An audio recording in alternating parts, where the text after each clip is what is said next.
युद्ध में एक हफ्ता बहुत लंबा होता है। कुछ भी हो सकता है।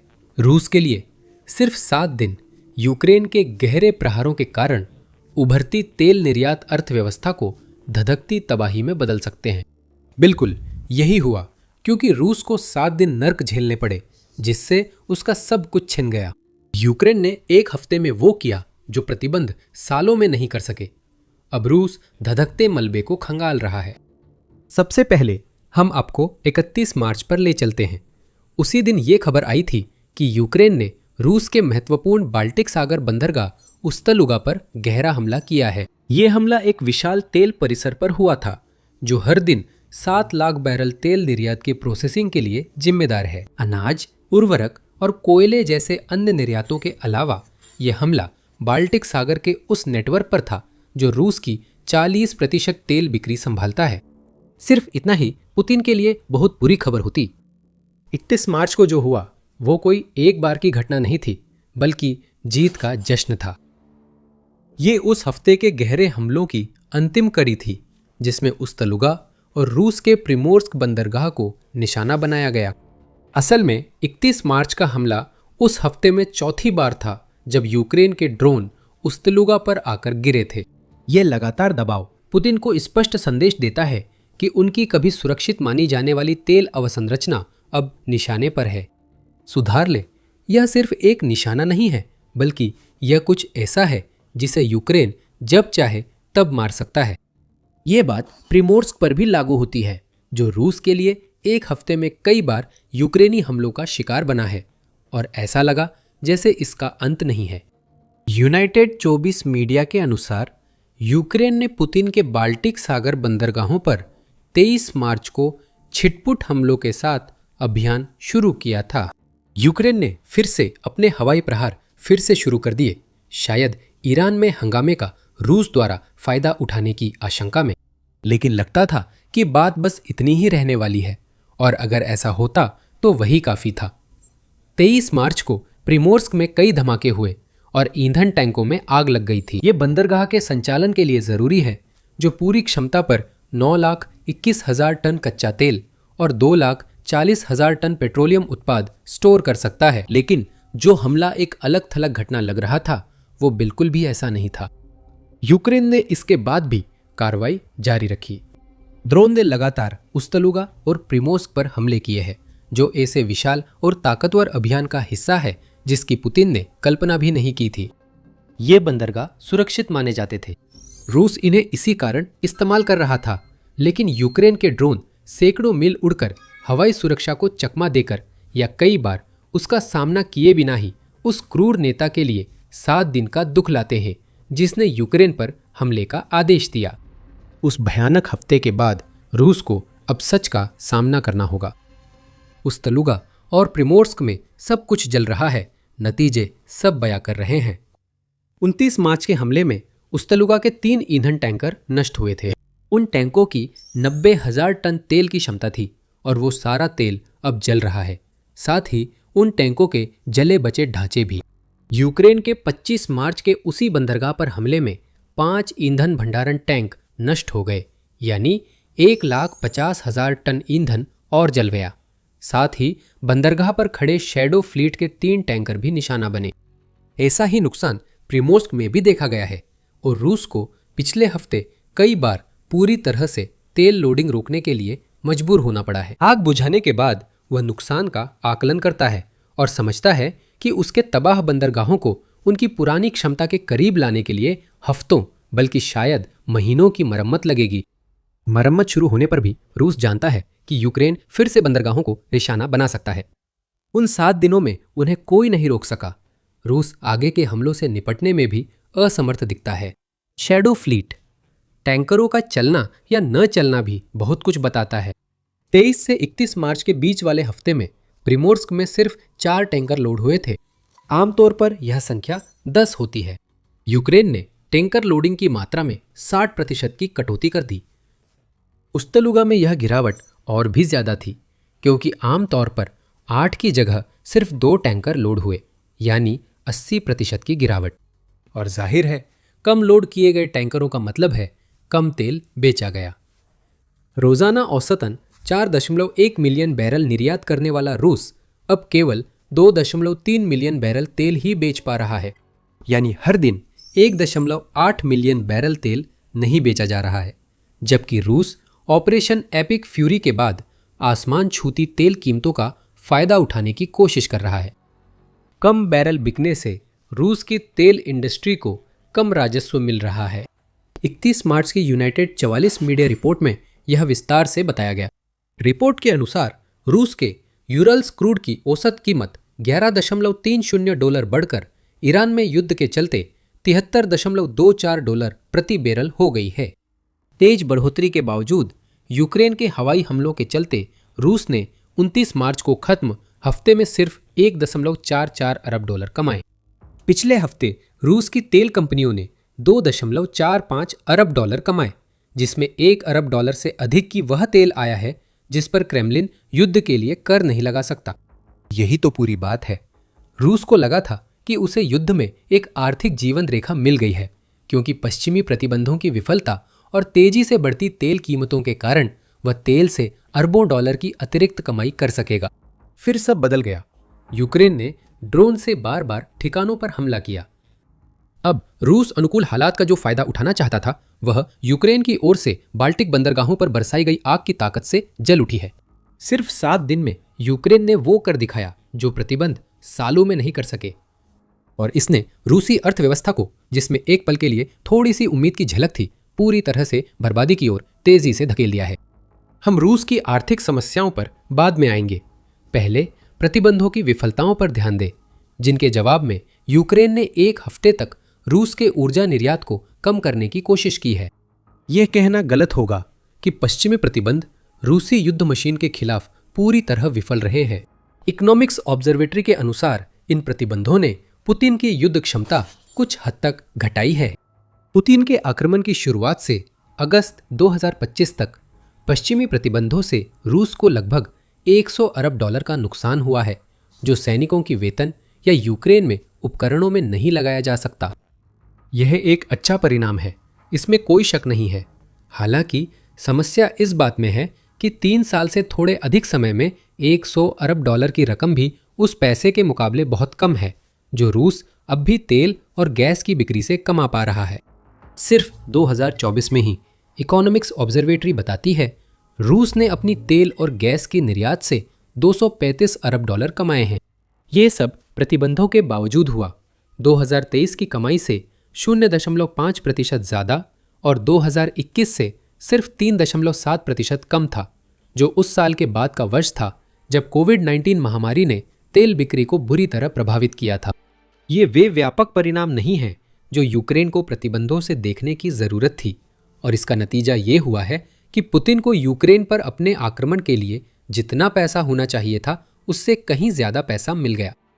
अब इसमें शैडो फ्लीट जोड़े, जिसे पुतिन ने $14 अरब से कहीं ज़्यादा खर्च करके बनवाया माना जाता है, और जो रूस में अवैध तेल गैस कमाई बढ़ाने के लिए जिम्मेदार है, तो यह बड़ी समस्या बन जाती है।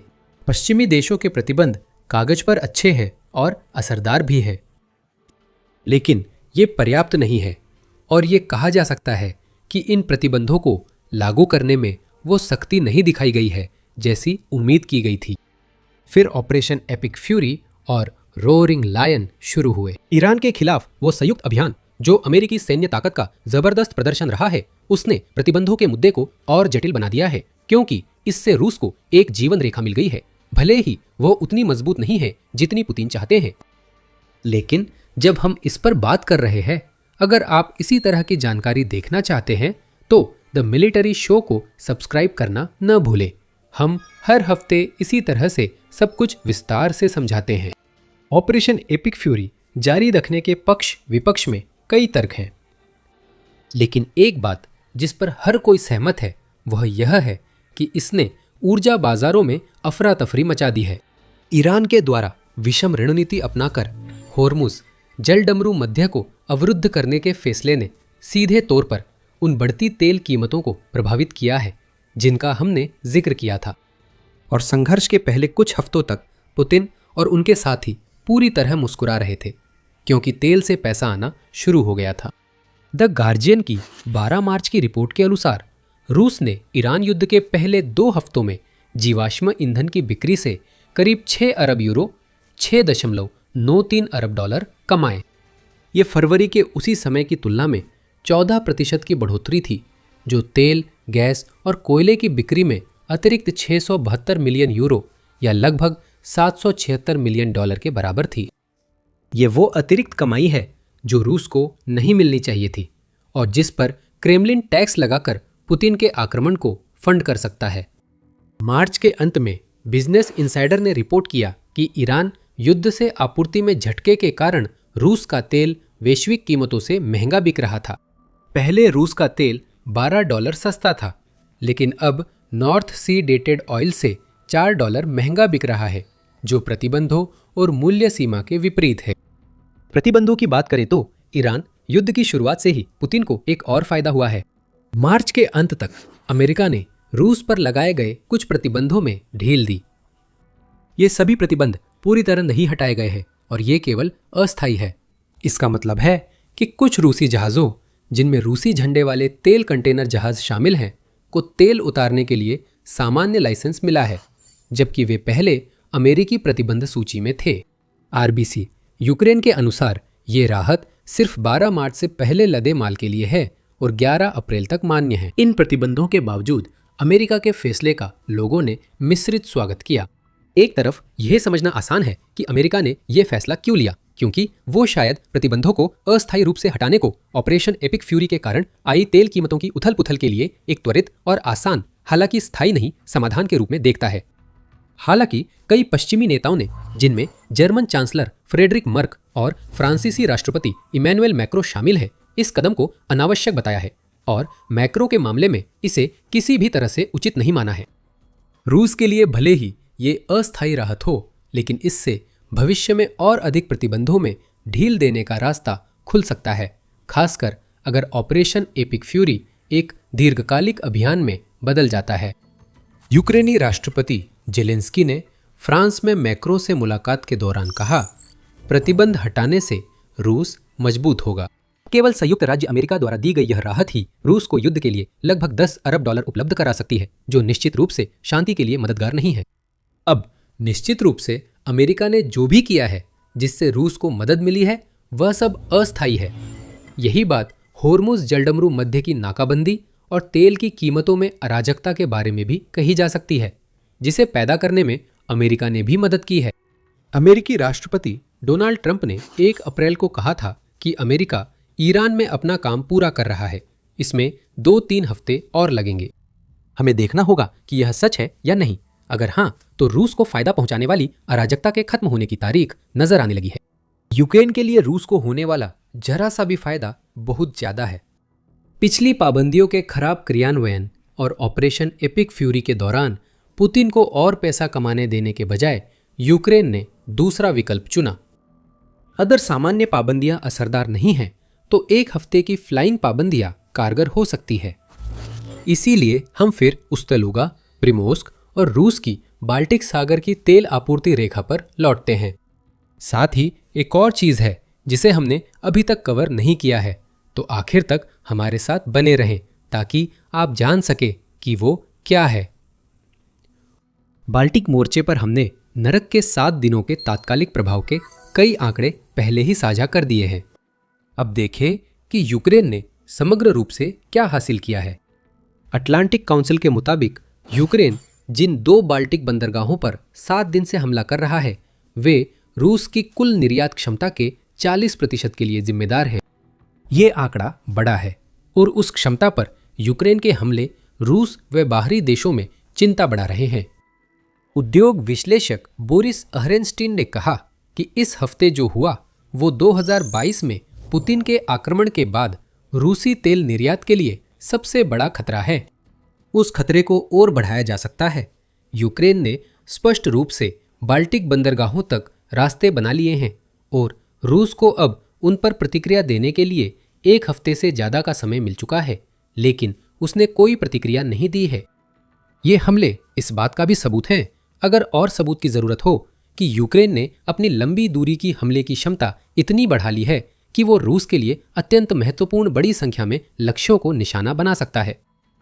ये संकेत हैं जिन पर पुतिन को ध्यान देना होगा, क्योंकि यूक्रेन बार बार रूस के बाल्टिक बंदरगाहों पर हमला कर रहा है, जिससे वे शायद यूक्रेन युद्ध की अवधि तक बंद रह सकते हैं, बशर्ते यूक्रेन अपनी फ्लाइंग पाबंदियां लागू करता रहे। आइए रूस की ऑपरेशन एपिक फ्यूरी के पहले 2 हफ्तों में तेल बिक्री की शुरुआती सफलता देखें। हमने बताया था कि द गार्जियन के अनुसार रूस ने युद्ध के पहले 2 हफ्तों में $6.93 अरब कमाए।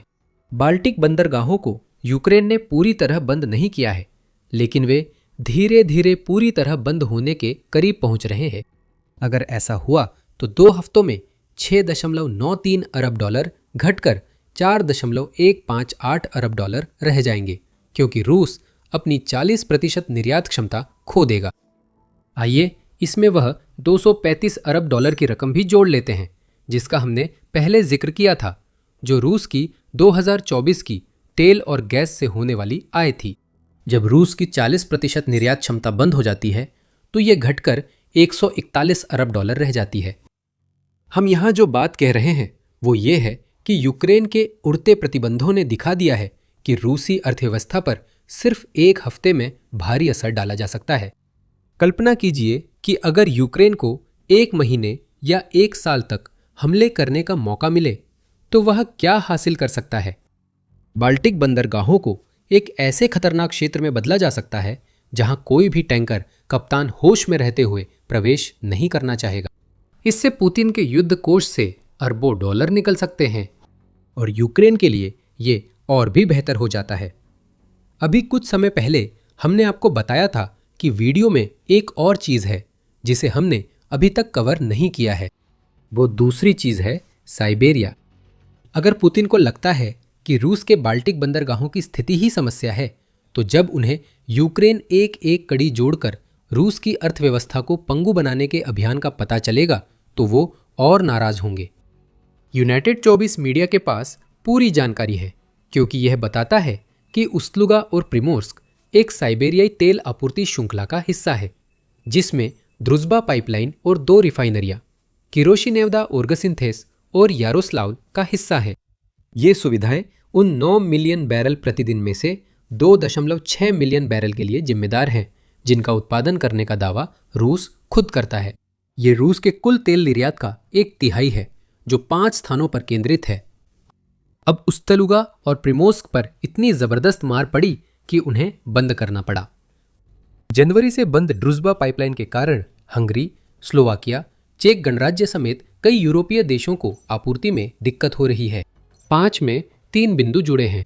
एक और बिंदु है कि यूक्रेन ने रूस पर नरक का सप्ताह ढाते हुए सप्ताह के बीच में किरीशिनेवडी यॉर्क सिंथेस रिफाइनरी पर हमला किया। हमला इतना तेज था कि रिफाइनरी बंद करनी पड़ी, जिससे रूस के निर्यात में और बैरल कम हो गए। जहां तक यारोस्लाव का सवाल है, आप शायद अंदाजा लगा सकते हैं कि हम आपको क्या बताने वाले हैं। यह भी निशाने पर था। 28 मार्च को यूक्रेनी ड्रोन हमले के बाद यह रिफाइनरी जल उठी। बिंदु लगातार जुड़ते गए हैं। उस्तलुगा और प्रिमोर्स्क पर ध्यान है, लेकिन असली खतरा यह है कि यूक्रेन पूरी साइबेरियाई तेल आपूर्ति श्रृंखला को ठप कर रहा है। थोड़ा थोड़ा करके यह बिखर गया है। यह इतनी समन्वित और योजनाबद्ध तरीके से किया गया है जैसा हमने युद्ध के दौरान यूक्रेन से पहले कभी नहीं देखा। रूस की तेल सुविधाओं पर अब अलग थलग हमले नहीं हो रहे हैं। यूक्रेन ने एक बार फिर अपनी रणनीति को उन्नत किया है। अब पूरी आपूर्ति श्रृंखलाओं के अहम केंद्रों पर बार बार हमले अब गहरे प्रहारों का नया सामान्य तरीका बन गए हैं, जो पुतिन के लिए बड़ी समस्या है। रूस अपनी अर्थव्यवस्था को संभालने वाली अहम संपत्तियां खो रहा है, जब अर्थव्यवस्था जमी हुई है और क्रेमलिन समर्थक विशेषज्ञ भी मान रहे हैं कि यह घुटनों पर है।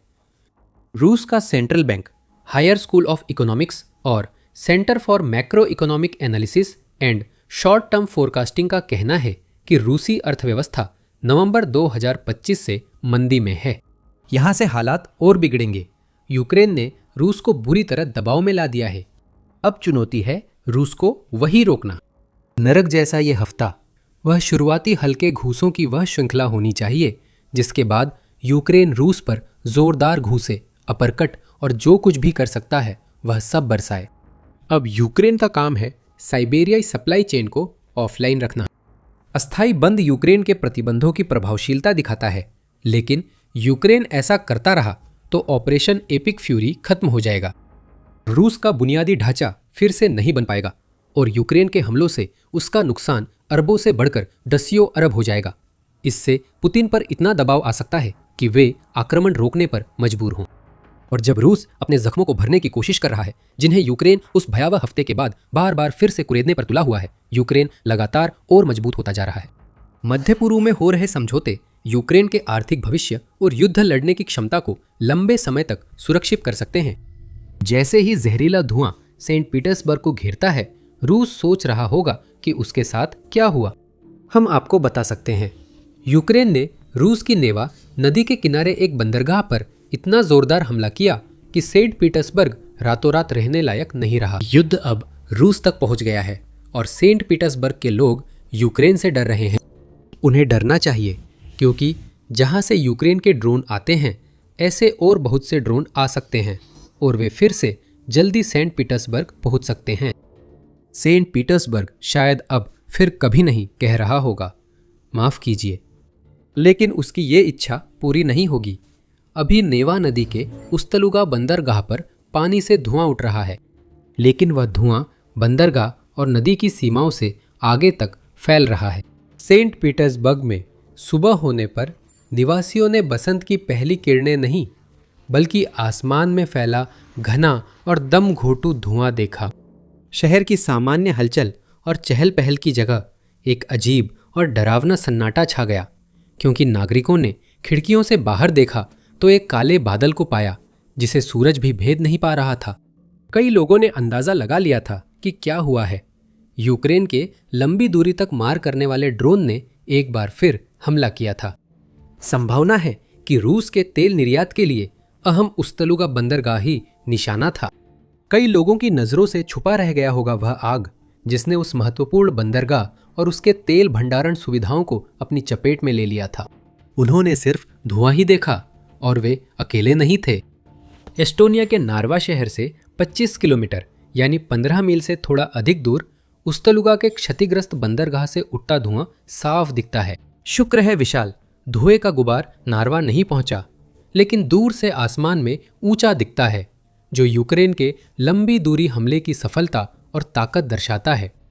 एस्टोनिया को पहले ही अंदेशा था कि कुछ होने वाला है। एस्टोनियाई रक्षा बलों ने एक अज्ञात विमान के हवाई सीमा में घुसते ही आपातकालीन अलर्ट जारी किया। बाल्टिक राज्य पर रूसी हमले की चिंता उस समय राहत में बदल गई जब ड्रोन की पहचान यूक्रेन का होने के रूप में हुई।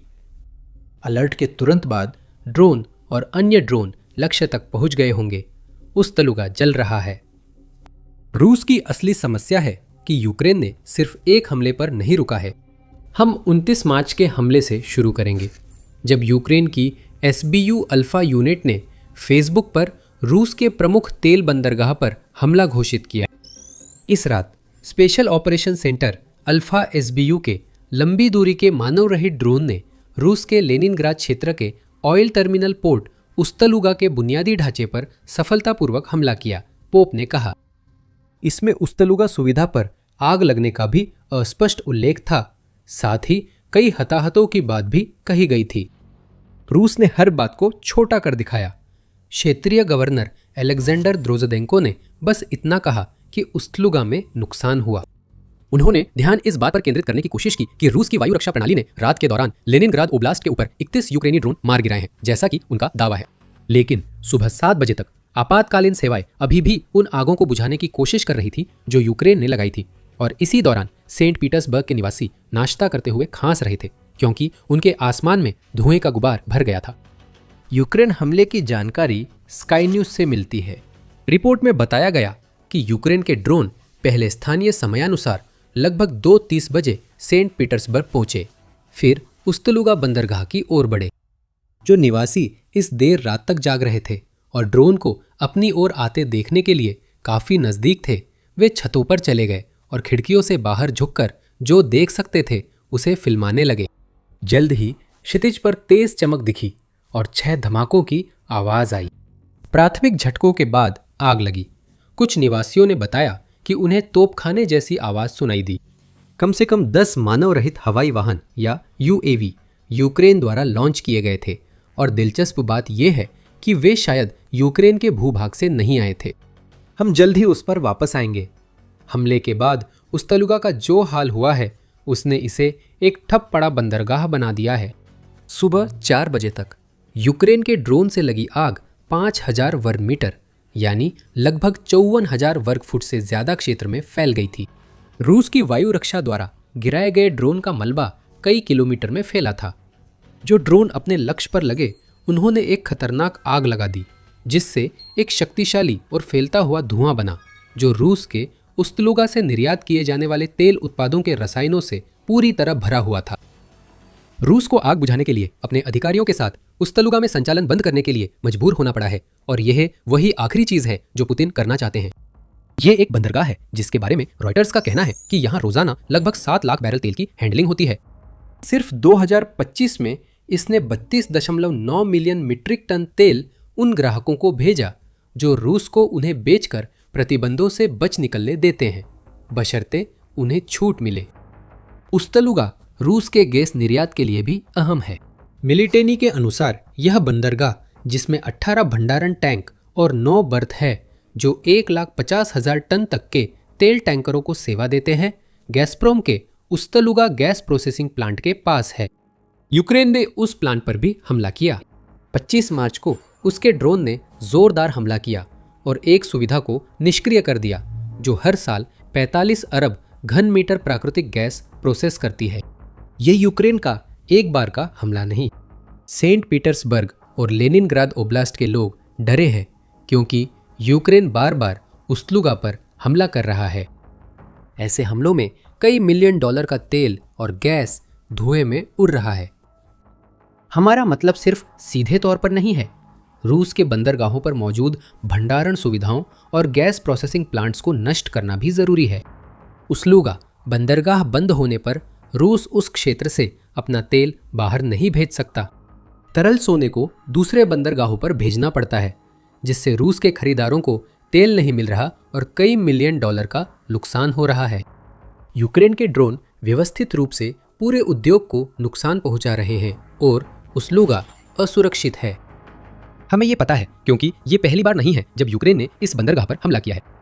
Radio free Europe radio liberty के मुताबिक बंदरगाह पर यह ताज़ा हमला सिर्फ 1 हफ्ते में तीसरा है क्योंकि यूक्रेन रूस के तेल निर्यात पर निशाना साध रहा है। इसका समय महज संयोग नहीं है। रूस ईरान में ऑपरेशन एपिक फ्यूरी की शुरुआत के बाद से तेल और परिष्कृत उत्पादों से काफी पैसा कमा रहा है। उस ऑपरेशन के कारण होर्मुज जलडमरू मध्य की नाकाबंदी हो गई है, जिससे 1 बैरल तेल की कीमत $100 से भी ऊपर पहुंच गई है। रूस अपने प्रतिबंधित तेल पर भारी छूट देने के बावजूद भी क्रेमलिन काफी पैसा कमा रहा है क्योंकि वह अपने तेल को इस साल की शुरुआत की तुलना में प्रति बैरल 20 या $30 ज्यादा में बेच सकता है। यूक्रेन को इस स्थिति पर रोक लगानी थी और उसका सबसे अच्छा तरीका यही है कि वह रूस के सबसे महत्वपूर्ण तेल बंदरगाहों में से एक पर बार बार विनाशकारी हमले करे। उस्तलुगा अकेला बंदरगाह नहीं है जिसे यूक्रेन ने निशाना बनाया। यूक्रेन के ड्रोन ने प्रिमोर्स्क के एक प्रमुख बाल्टिक सागर तेल टर्मिनल को भी निशाना बनाया, जिससे आग और बंदी जैसी घटनाएं हुई जैसी उस्तलुगा में देखी गई। यूक्रेन पुतिन को संदेश भेज रहा है। असल में यूक्रेन 2 संदेश भेज रहा है। पहला, रूस को ईरान में युद्ध के कारण तेल की कीमतों में आई उथल-पुथल से मुनाफा कमाने की इजाजत नहीं दी जाएगी। और दूसरा, यूक्रेन अब रूस के अंदर रूसी तेल ठिकानों पर पुतिन की उम्मीद से कहीं ज्यादा भीतर तक हमला कर सकता है। यूक्रेन के ताजा हमले का असर इतना जबरदस्त है कि अब तक रूस के खिलाफ उसके किसी भी कदम से इसकी तुलना नहीं की जा सकती। गहराई में जाने से पहले याद दिला दूं कि आप मिलिट्री शो देख रहे हैं। अगर आपने अभी तक सब्सक्राइब नहीं किया है तो अभी बटन दबाने का सबसे अच्छा समय है ताकि आप कभी भी कोई वीडियो मिस न करें। उस्तलुगा में यूक्रेन ने बंदरगाह के 2 मुख्य बर्थ के साथ साथ उन टैंकों और ट्रांसफार्मर सबस्टेशनों को नुकसान पहुंचाया है जो रूस के तेल को बंदरगाह में आने वाले टैंकरों पर लोड करने के लिए बहुत ज़रूरी थे। न्यूज़ स्काई की रिपोर्ट के मुताबिक यूक्रेन हमले के वक्त 6 टैंकर लोड हो रहे थे और सभी को हटाना पड़ा। अब बंदरगाह के पास की खाड़ी में कम से कम 15 जहाज रुके हुए हैं। वे जल्द ही लोडिंग नहीं करेंगे। उस्तलुगा बंदरगाह अब भी धधक रहा है। अगर आप पिघला जहाज और मरे क्रू मेंबर चाहते हैं तो उस्तलुगा जाना सबसे तेज तरीका है। रूस में आपातकालीन सेवाओं के अनुसार यूक्रेन के हमले में 2 बंदरगाह कर्मचारी घायल हुए और 200 लोगों को आग से निकाला गया। लेनिनग्राद आपातकाल में है और सेंट पीटर्सबर्ग में भारी प्रदूषण रूस की जनता को दिखा रहा है कि उनके नेता ने जो युद्ध शुरू किया वह उन पर, भले ही उन्हें मोर्चे पर न भेजा गया हो, भी भारी पड़ सकता है। हमने कहा था कि यूक्रेन ने इस हमले के लिए शायद नया तरीका अपनाया है। आमतौर पर हम देखते हैं कि यूक्रेन अपने लंबी दूरी के ड्रोन अपने ही क्षेत्र से लॉन्च करता है। यूक्रेन और उस्तलुगा के बीच की दूरी सीमा से बंदरगाह तक 850 किलोमीटर से अधिक या लगभग 530 मील है। ये दूरी ज्यादा है, लेकिन यूक्रेन के पास ऐसे ड्रोन हैं जो इतनी दूर जा सकते हैं, इसलिए अपने क्षेत्र से हमला संभव था। अगर स्काई न्यूज़ की रिपोर्ट सही है तो यूक्रेन ने उस्तलुगा पर यह तरीका नहीं अपनाया। इस आउटलेट का दावा है कि इस हमले के लिए यूक्रेन ने जिन 10 से 12 लंबी दूरी के ड्रोन का इस्तेमाल किया, उन्हें अपने क्षेत्र से नहीं बल्कि फिनलैंड की खाड़ी के पानी से लॉन्च किया गया था। ये आकलन ओपन सोर्स जानकारी और फ्लाइट रडार 24 द्वारा प्रकाशित ड्रोन मार्गों पर आधारित है। ट्रैकर के मुताबिक यूक्रेन के ड्रोन ने उस्टलुगा की खाड़ी के ऊपर से नीची उड़ान भरी, जिससे वे बंदरगाह की वायु रक्षा से बच गए। डीप स्टेट, एक ओपन सोर्स विश्लेषक, सुझाव देता है कि यूक्रेन ने समुद्री प्लेटफॉर्मों से ड्रोन लॉन्च किए। ये कुछ दिलचस्प सवाल उठाता है। क्या यूक्रेन ने अपने ड्रोन लॉन्च करने के लिए अपनी खुद की कोई समुद्री प्लेटफॉर्म फिनलैंड की खाड़ी में भेजा था? यूक्रेन के पास ऐसे ड्रोन बोट्स हैं जो बैराकूडा जैसे FPV ड्रोन लॉन्च कर सकते हैं, लेकिन ये ड्रोन उस्तलुगा में दिख रहे स्तर की क्षति नहीं पहुंचा सकते। यूक्रेन ने ड्रोन लॉन्च के लिए बाल्टिक सागर में गश्ती नौकाएं तैनात की होंगी, लेकिन दूसरी संभावना भी है। क्या यूक्रेन ने इस हमले को अंजाम देने के लिए किसी अन्य देश के साथ मिलकर काम किया? न्यूज स्काई का कहना है कि यह संभव है और इसमें यह भी उल्लेख किया गया है कि यूक्रेन को इस हमले को अंजाम देने के लिए फिनलैंड और एस्टोनिया के जल क्षेत्रों का इस्तेमाल करना पड़ा होगा। अगर ऐसा है तो क्या फिनलैंड या एस्टोनिया ने यहाँ सीधे तौर पर मदद की? क्या उन्हें पता था कि यूक्रेन एस्टोनिया के जल क्षेत्र में ड्रोन लॉन्च करने को समुद्री प्लेटफॉर्म भेज रहा है? ये सवाल अनुत्तरित है, लेकिन जब एस्टोनिया की रक्षा सेना ने जल क्षेत्र में अज्ञात ड्रोन देखा तो अलर्ट जारी किया, जिससे लगता है कि एस्टोनिया शामिल नहीं था। यूक्रेन को मदद देने वाला कोई भी देश रूस के साथ गंभीर तनाव बढ़ने का जोखिम उठाएगा। ओपन सोर्स डेटा के अनुसार संभवतः यूक्रेन ने ड्रोन बाल्टिक सागर में चुपके से पहुंचाकर अपने समुद्री प्लेटफॉर्म से लॉन्च किए। किसी भी हाल में पुतिन नाराज होंगे।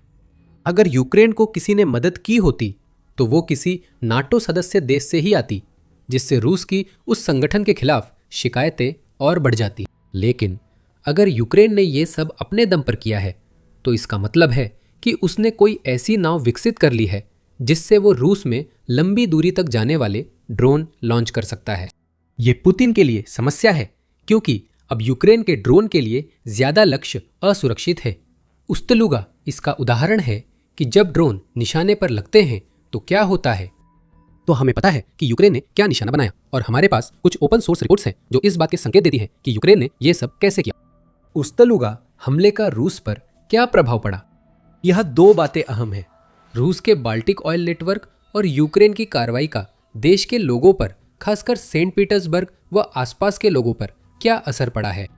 बाल्टिक ऑयल के मोर्चे पर हमने बताया है कि यूक्रेन ने पिछले 1 हफ्ते या उससे ज्यादा समय में सिर्फ उस्तलुगा को ही निशाना नहीं बनाया है।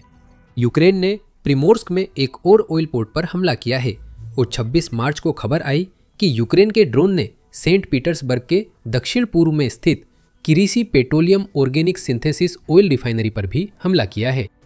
वह रिफाइनरी पेट्रोल डीजल बनाती है, जिन्हें रूस बाल्टिक बंदरगाहों के जरिए यूक्रेन में अपनी सेना तक पहुंचाता और दूसरे देशों को निर्यात करता है।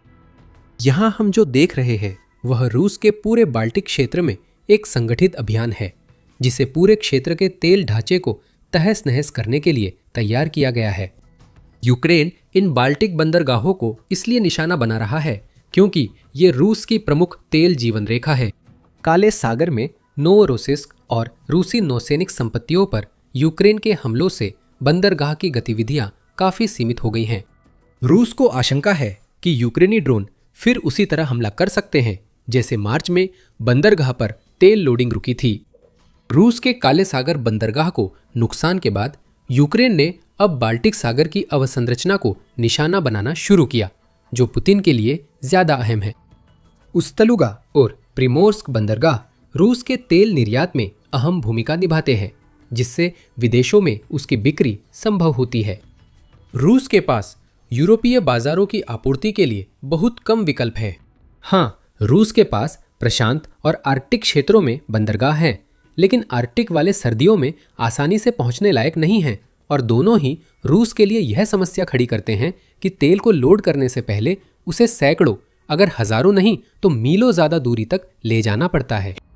बाल्टिक क्षेत्र बहुत महत्वपूर्ण है और पुतिन द्वारा अपने आक्रमण की शुरुआत के बाद से ही यह अहम रहा है। और आपको यह समझाने के लिए कि ऐसा क्यों है, हमें बस इतना कहना है कि रूस इस समय अपने तेल और गैस से लगभग $760 मिलियन प्रतिदिन कमा रहा है, जिसमें आंशिक रूप से ईरान द्वारा होर्मुज जलडमरू मध्य की नाकाबंदी का भी योगदान है। चलिए यहां थोड़ा गणित करते हैं। 760 मिलियन का 40% होता है 304 मिलियन। यही उस तेल का मूल्य है जिसे रूस तब तक निर्यात नहीं कर सकता जब तक उस्तलुगा और प्रिमोर्स्क यूक्रेन के ड्रोन हमलों से हुई आग के कारण पूरी तरह कार्यशील नहीं होते। अगर मरम्मत में 1 हफ्ता लग जाए, जो लगभग निश्चित रूप से कम आंका गया है, तो करीब $2.128 अरब का तेल ऐसा है जिसे बाहर नहीं भेजा जा सकता। अगर महीने में 30 दिन हो तो ये $9.12 अरब तक पहुंचता है। अगर यूक्रेन पूरे साल उस्तलुगा और प्रिमोर्स्क पर बार बार हमला करता है तो करीब $111 अरब का तेल होगा, जिसके लिए पुतिन को वैकल्पिक रास्ते ढूंढने होंगे। रूस के अन्य बंदरगाहों की क्षमता कम होने से बाल्टिक बंदरगाह बंद होने पर सारा तेल निर्यात नहीं हो पाता। आप करोड़ों बैरल तेल को बस यूं ही दूसरे बंदरगाहों पर नहीं भेज सकते और उम्मीद नहीं कर सकते कि इसमें कोई लॉजिस्टिकल दिक्कत नहीं आएगी। यूक्रेन उस्तलुगा और रूस के बाल्टिक क्षेत्र में पुतिन को उस ऑपरेशन से मुनाफा कमाने से रोक रहा है जो रूस या यूक्रेन से नहीं बल्कि ईरान से जुड़ा है। हम पहले भी कह चुके हैं, इन हमलों का समय संयोग नहीं है। बोरिस एहरनस्टीन, जो एक ऊर्जा विश्लेषक है, भी यही कहते हैं, यह बताते हुए कि बाल्टिक क्षेत्रों में यूक्रेन के ताज़ा हमलों की सूझबूझ और पैमाना उन्हें युद्ध शुरू होने के बाद से रूसी तेल और तेल उत्पादों के निर्यात के लिए सबसे गंभीर खतरा बना देता है। इससे असहमत होना मुश्किल है, लेकिन सेंट पीटर्सबर्ग के लोगों के लिए समस्या यह नहीं होगी कि पुतिन अपनी युद्ध मशीन के लिए पैसा नहीं जुटा पा रहे हैं। ये वो डर है जो इस बात को जानकर आता है कि यूक्रेन के ड्रोन पूरे क्षेत्र में हमले कर रहे हैं और वे ड्रोन ऐसे धुएं के बादल बना रहे हैं जिन्हें 1 दर्जन से ज्यादा मील दूर से भी देखा जा सकता है। वैसे ये धुएं के बादल हवा में हानिकारक सूक्ष्म कण PM2.5 के स्तर को सुरक्षित स्तर से 15 गुना ज्यादा कर रहे हैं। वसीलियोस्त्रोस्की और पोड्रोग्राड्स्की में धुआं वेंटिलेशन से घरों में घुस रहा है, जिससे लोग जहरीली हवा के डर से बाहर नहीं जा रहे हैं। इस धुएं के बादल के स्वास्थ्य पर पड़ने वाले असर शायद यूक्रेन युद्ध के संदर्भ में उतने महत्वपूर्ण नहीं है जितना कि सेंट पीटर्सबर्ग के लोगों के दिलों में पैदा हो रहा डर। ये वे लोग हैं जो पहले से ही पुतिन के लगातार इंटरनेट ब्लैकआउट्स का सामना कर रहे हैं, जो अब इतने व्यापक हो गए हैं कि रूस के सबसे बड़े शहरों को भी प्रभावित कर रहे हैं। कीव इंडिपेंडेंट ने 22 मार्च को बताया कि ये ब्लैकआउट्स क्रेमलिन के नए व्हाइट लिस्ट सिस्टम का नतीजा है। इस सिस्टम में सिर्फ सरकार समर्थित वेबसाइट्स, सोशल मीडिया और क्रेमलिन स्रोतों की ही अनुमति है। सेंट पीटर्सबर्ग के लोग सिर्फ आधिकारिक स्रोतों पर निर्भर हैं, जो उन्हें उस्तलुगा की घटना नहीं बताएंगे, वो भी अगर वे इंटरनेट तक पहुंच पाएं। जब मौत का एक विशाल बादल पूरे क्षेत्र पर मंडरा रहा है तो जानकारी की कमी किसी भी तरह से दिलासा नहीं देती। पुतिन और उनकी नीतियों के कट्टर समर्थक भी डर रहे होंगे। आखिर झूठ सुनना अलग बात है, लेकिन जब रूस के तेल बंदरगाह जल रहे हो, आप जहरीली हवा में सांस ले रहे हो और फिर भी ये सोचे कि रूस की रक्षा पुतिन ही कर सकते हैं, तो बात बिल्कुल अलग हो जाती है। यूक्रेन इसी बात पर दांव लगा रहा है। जितना ज्यादा डर वह रूसी जनता में पैदा कर सकेगा, उतनी ही ज्यादा पुतिन के तथाकथित विशेष सैन्य अभियान को खत्म करने की इच्छा मजबूत होगी। उस्तलुगा रूस के बाल्टिक तेल से जुड़ा था। यूक्रेन के हमले से समस्या सुलझ गई। असल असर रूस की सड़कों पर दिखेगा, न कि रिफाइनरियों या तेल टर्मिनलों में। बाल्टिक क्षेत्र में तेल जल रहा है, लेकिन इसका कारण यह नहीं है कि पुतिन ने आखिरकार ट्रिगर दबा दिया है और बाल्टिक देशों के साथ युद्ध शुरू कर दिया है। यूक्रेन ने फिर से हमला किया है। उसका निशाना बाल्टिक सागर का एक अहम रूसी बंदरगाह था, जिसकी पुतिन को तेल से होने वाली कमाई जारी रखने के लिए जरूरत है। बंदरगाह नष्ट हो चुका है। अब पुतिन को यह स्वीकारना होगा कि रूस ने कुछ खो दिया है जो वापस नहीं मिलेगा। 23 मार्च रात यूक्रेन ने रूस पर अपने ड्रोन छोड़े। सिर्फ इतना होना शायद खबरों के लायक न लगे। यूक्रेन की लंबी दूरी की रणनीति पहले से तय है, इसलिए एक और हमला चौंकाने वाला नहीं था, लेकिन यह हमला अलग था। 23 मार्च को यूक्रेन ने लेनिनग्राद ओब्लास्ट के प्रिमोर्स्क में ट्रांसनेफ्ट ऑयल टर्मिनल को निशाना बनाया, जो रूस के प्रमुख तेल निर्यात केंद्रों में है। प्रिमोर्स्क पुतिन को रूस की शैडो फ्लीट से अवैध तेल दुनिया भर में भेजने में मदद करता है।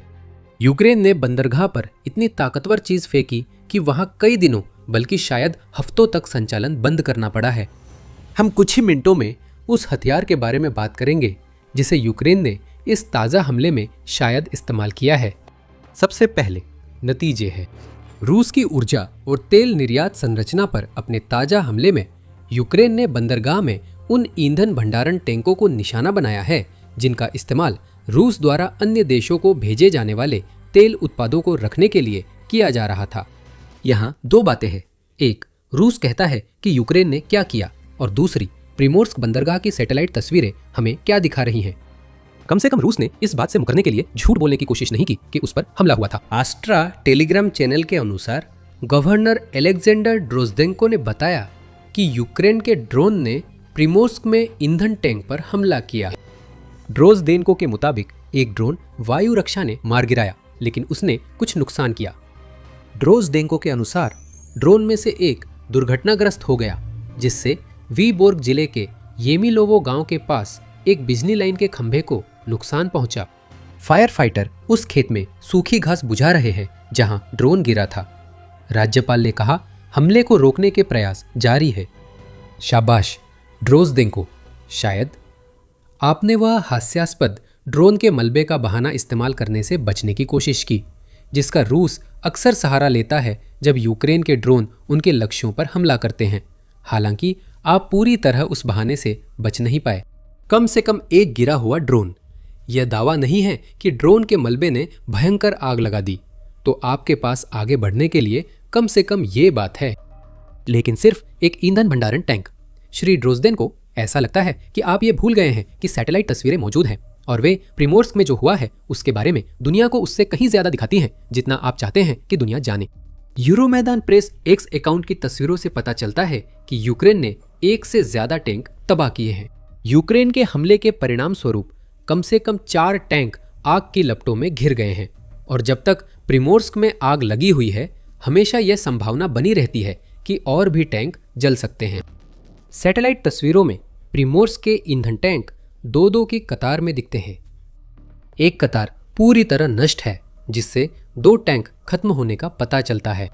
2 अन्य कतारों में हम देखते हैं कि एक एक भंडारण टैंक में आग लगी हुई है। साथ ही उन आगों से उठता धुआं तस्वीर में बाकी कतारों को ढक देता है, जिससे यह भी हो सकता है कि 5 या 6 टैंक नष्ट हो गए हों। यह रूस के लिए बहुत बड़ा नुकसान है।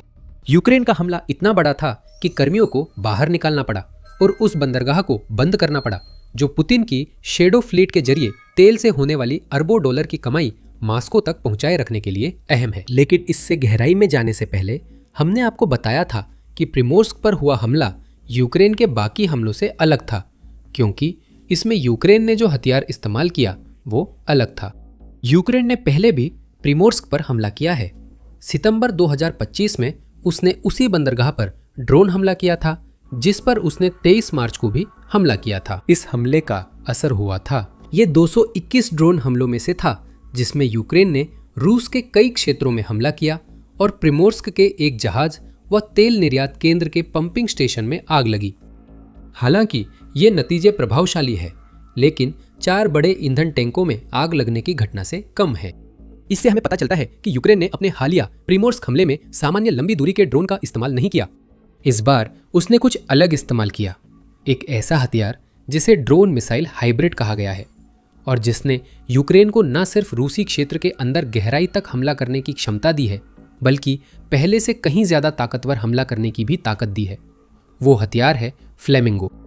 और टेलीग्राफ के अनुसार 23 मार्च को जो काफी ज्यादा विस्फोटक नतीजे हमने देखे हैं, वे इस बात का संकेत देते हैं कि यूक्रेन ने प्रिमोर्स्क के खिलाफ ड्रोन की बजाय किसी तरह की मिसाइल का इस्तेमाल किया है। फ्लेमिंगो सबसे आगे है और ये समझना आसान है कि क्यों।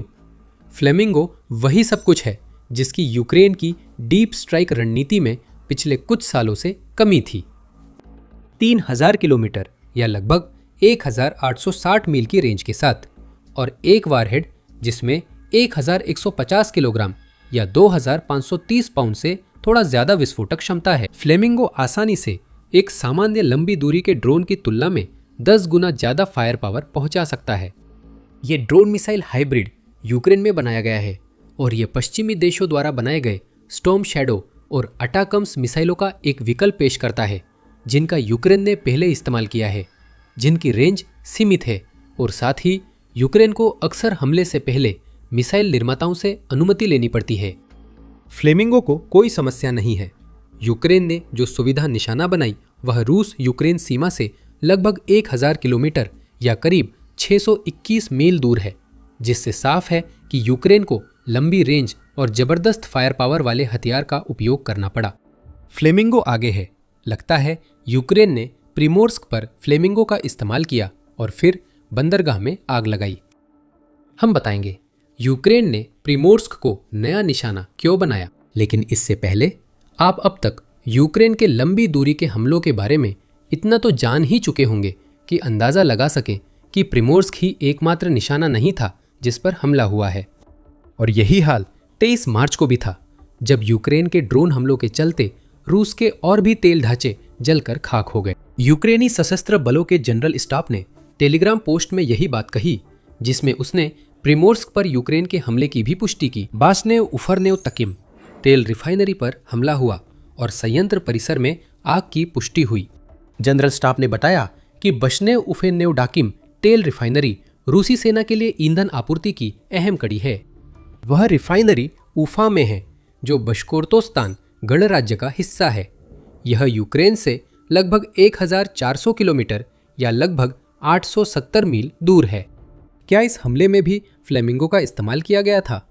अगर किया गया था तो जनरल स्टाफ कुछ नहीं कह रहा है और उसने यह भी नहीं बताया कि प्रिमोर्स्क पर हमला करने के लिए कौन सा हथियार इस्तेमाल किया गया। जनरल स्टाफ ने बताया कि उफा रिफाइनरी हर साल 6 से 8 मिलियन टन कच्चा तेल प्रोसेस कर ईंधन व लुब्रिकेंट्स बनाती है, जिन्हें रूसी सेना यूक्रेन में इस्तेमाल कर सकती है। अगर रिफाइनरियां खत्म होंगी तो रूसी युद्ध मशीन का तरल जीवन रक्त खत्म हो जाएगा।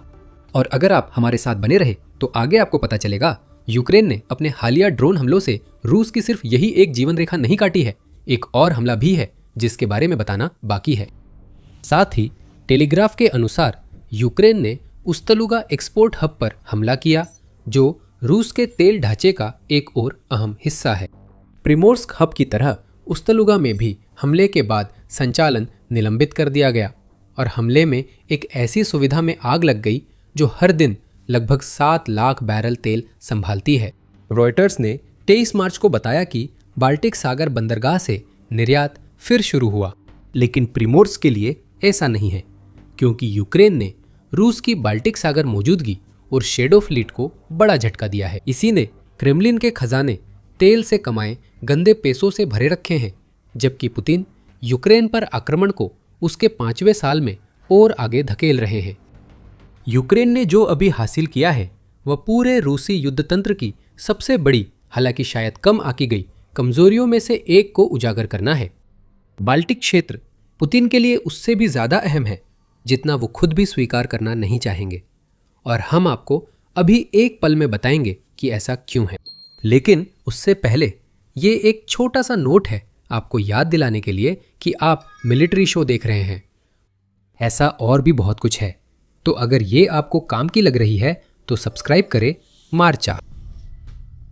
सबसे पहले यह है कि प्रिमोर्स्क रूस की बाल्टिक सागर में मौजूदगी और क्रेमलिन के खजाने में आने वाले पैसे के लिए क्यों महत्वपूर्ण है। यूरो मैदान प्रेस के अनुसार प्रिमोर्स्क बाल्टिक सागर में रूस के तेल निर्यात का अहम केंद्र है, जो हर साल करीब 60 मिलियन टन कच्चा तेल संभालता है। Independent petroleum association of America के अनुसार 1 मीट्रिक टन विदेशी कच्चा तेल रूस सहित करीब 6.99 बैरल होता है। इसे 60 मिलियन से गुना करें तो आपको हर साल प्रिमोर्स्क से 419.4 मिलियन बैरल तेल निर्यात होता हुआ मिलता है।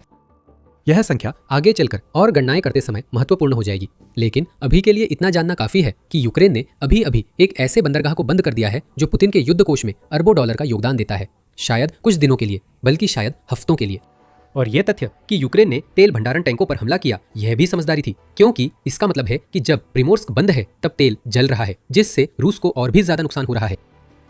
प्रिमोर्स्क रूस की सेना के लिए केंद्रीय है, क्योंकि यहाँ ईंधन का भंडारण, शोधन और परिवहन होता है, जिसका उपयोग यूक्रेन में पुतिन के सैनिक करते हैं। लेकिन प्रिमोर्स्क उन छाया बेड़े का केंद्र है जिन्हें पुतिन ने रूस को यूक्रेन के सहयोगियों द्वारा रूसी तेल पर लगाए प्रतिबंधों से बचाने के लिए तैयार किया है। ये बेड़ा बहुत विशाल है, हालांकि इसकी गुप्त प्रकृति के कारण यह जानना मुश्किल है कि यह कितना बड़ा है और इसके निर्माण तथा रूस के लिए इससे कितनी धनराशि उत्पन्न होती है, इससे जुड़े आंकड़े क्या हैं। स्काई न्यूज़ के मुताबिक छाया बेड़े में करीब 800 जहाज हैं, जिनमें कई पुराने तेल टैंकर हैं जिन्हें बरसों पहले सेवा से हटा दिया जाना चाहिए था, लेकिन घिसे पिटे और खराब रखरखाव के बावजूद उन्हें तैरता रखा गया है ताकि रूस अपना तेल बेचता रहे। यूक्रेनी शिपिंग मैगजीन ने 2025 के मध्य में कहा कि रूस ने तब तक अपने छाया बेड़े पर 14 अरब डॉलर खर्च किए थे।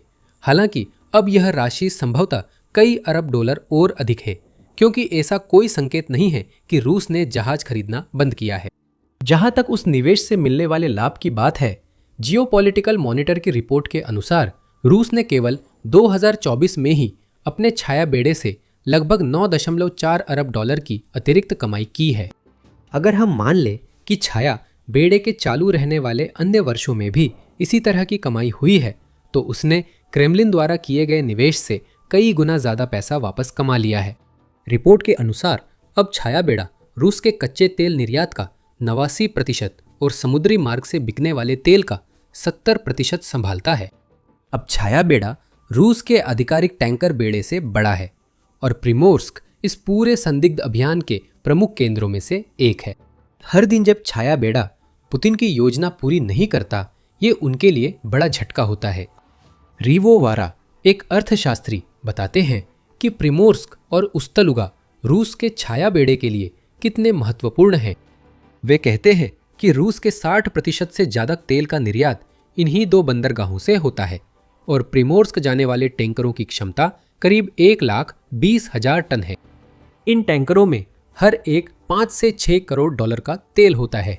बाल्टिक क्षेत्र में हर दिन की देरी से रूस को तेल का पैसा मिलने में देर होगी और क्रेमलिन टैक्स भी देर से लगा सकेगा।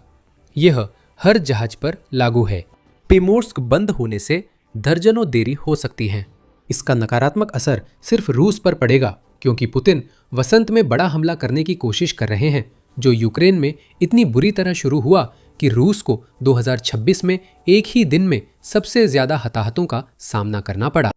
कम पैसा आता है, कम पैसा खर्च होता है और ज्यादा रूसी सैनिक मरते हैं। ये समझने के लिए काफी सीधी सी बात है। और इसके अलावा यह भी संभावना है कि यूक्रेन का प्रिमोर्स्क हमला शैडो फ्लीट पर बाल्टिक सागर में जिन और भी संदिग्ध गतिविधियों के आरोप हैं, उनमें भी दिक्कतें पैदा कर सकता है। शैडो फ्लीट के जहाज़ों की संख्या बढ़ने के साथ बाल्टिक में समुद्री संचार और ऊर्जा ढांचे में आग और नुकसान की घटनाएं भी बढ़ी है। रूस की शैडो फ्लीट सिर्फ इसलिए खतरा नहीं है कि ये रूस में तेल का पैसा लगातार पहुंचाती रहती है, बल्कि इसलिए भी है क्योंकि इसका सीधा असर उन देशों की सुरक्षा पर पड़ता है जो बाल्टिक समुद्र के पानी को साझा करते हैं, जिनमें से कई नाटो सदस्य हैं। और ये सब तब है जब हमने ये नहीं बताया कि रूस के पुराने टैंकरों से तेल भेजना पर्यावरण के लिए कितना विनाशकारी हो सकता है। 1,20,000 टन क्षमता वाले किसी एक टैंकर में रिसाव बाल्टिक सागर में पारिस्थितिक तूफान ला सकता है। यूक्रेन द्वारा प्रिमोर्स्क पर हमला करना रूस के सबसे महत्वपूर्ण बाल्टिक सागर बंदरगाहों में से एक को संभालना मुश्किल बना देने का तरीका हो सकता है। पुतिन अब जानते हैं कि यूक्रेन प्रिमोर्स्क पर हमला कर सकता है। सिर्फ इतना ही नहीं, यूक्रेन प्रिमोर्स्क पर ऐसे हथियारों से हमला कर सकता है जिनमें बंदरगाह के बुनियादी ढांचे को तबाह करने की पूरी ताकत है। अगर ऐसे हमले जारी रहते हैं तो क्या रूस प्रिमोर्स्क को अपने तेल निर्यात केंद्र के रूप में इस्तेमाल करना जारी रखने का जोखिम उठाएगा? हो सकता है ऐसा हो।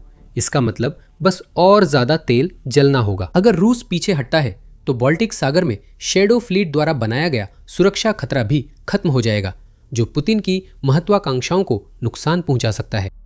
बाल्टिक सागर वह जगह माना जाता था जहां पुतिन अपनी ताकत दिखा सकते थे, लेकिन विडंबना यह है कि अब यह रूस की सबसे बड़ी कमजोरियों में से एक के रूप में सामने आ गया है।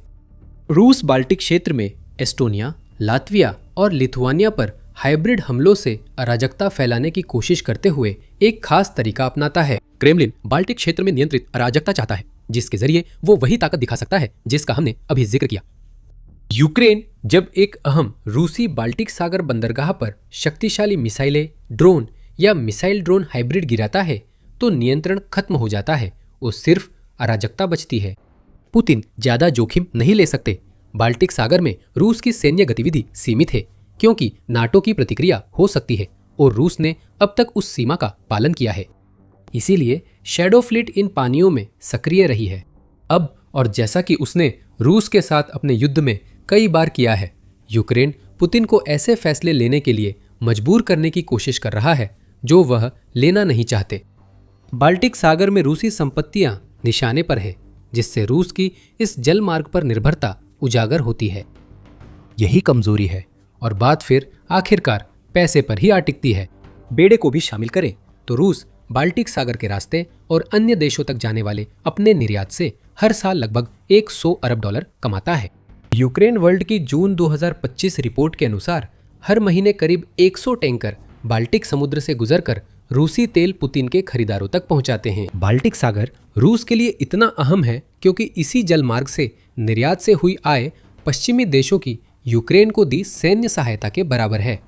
मान लिया जाए वो सारा पैसा सीधे क्रेमलिन नहीं जाता, लेकिन रूस उस पर टैक्स लगाता है और इससे हर साल कई अरब डॉलर इकट्ठा होते हैं जिन्हें यूक्रेन युद्ध के लिए इस्तेमाल किया जा सकता है। हमने पहले कहा था कि प्रिमोर्स्क ऑयल टर्मिनल की क्षमता पर और गणनाएं करेंगे। आंकड़े बताते हैं कि रूस के लिए यह बंदरगाह यूक्रेन युद्ध के दौरान आर्थिक रूप से बहुत अहम है।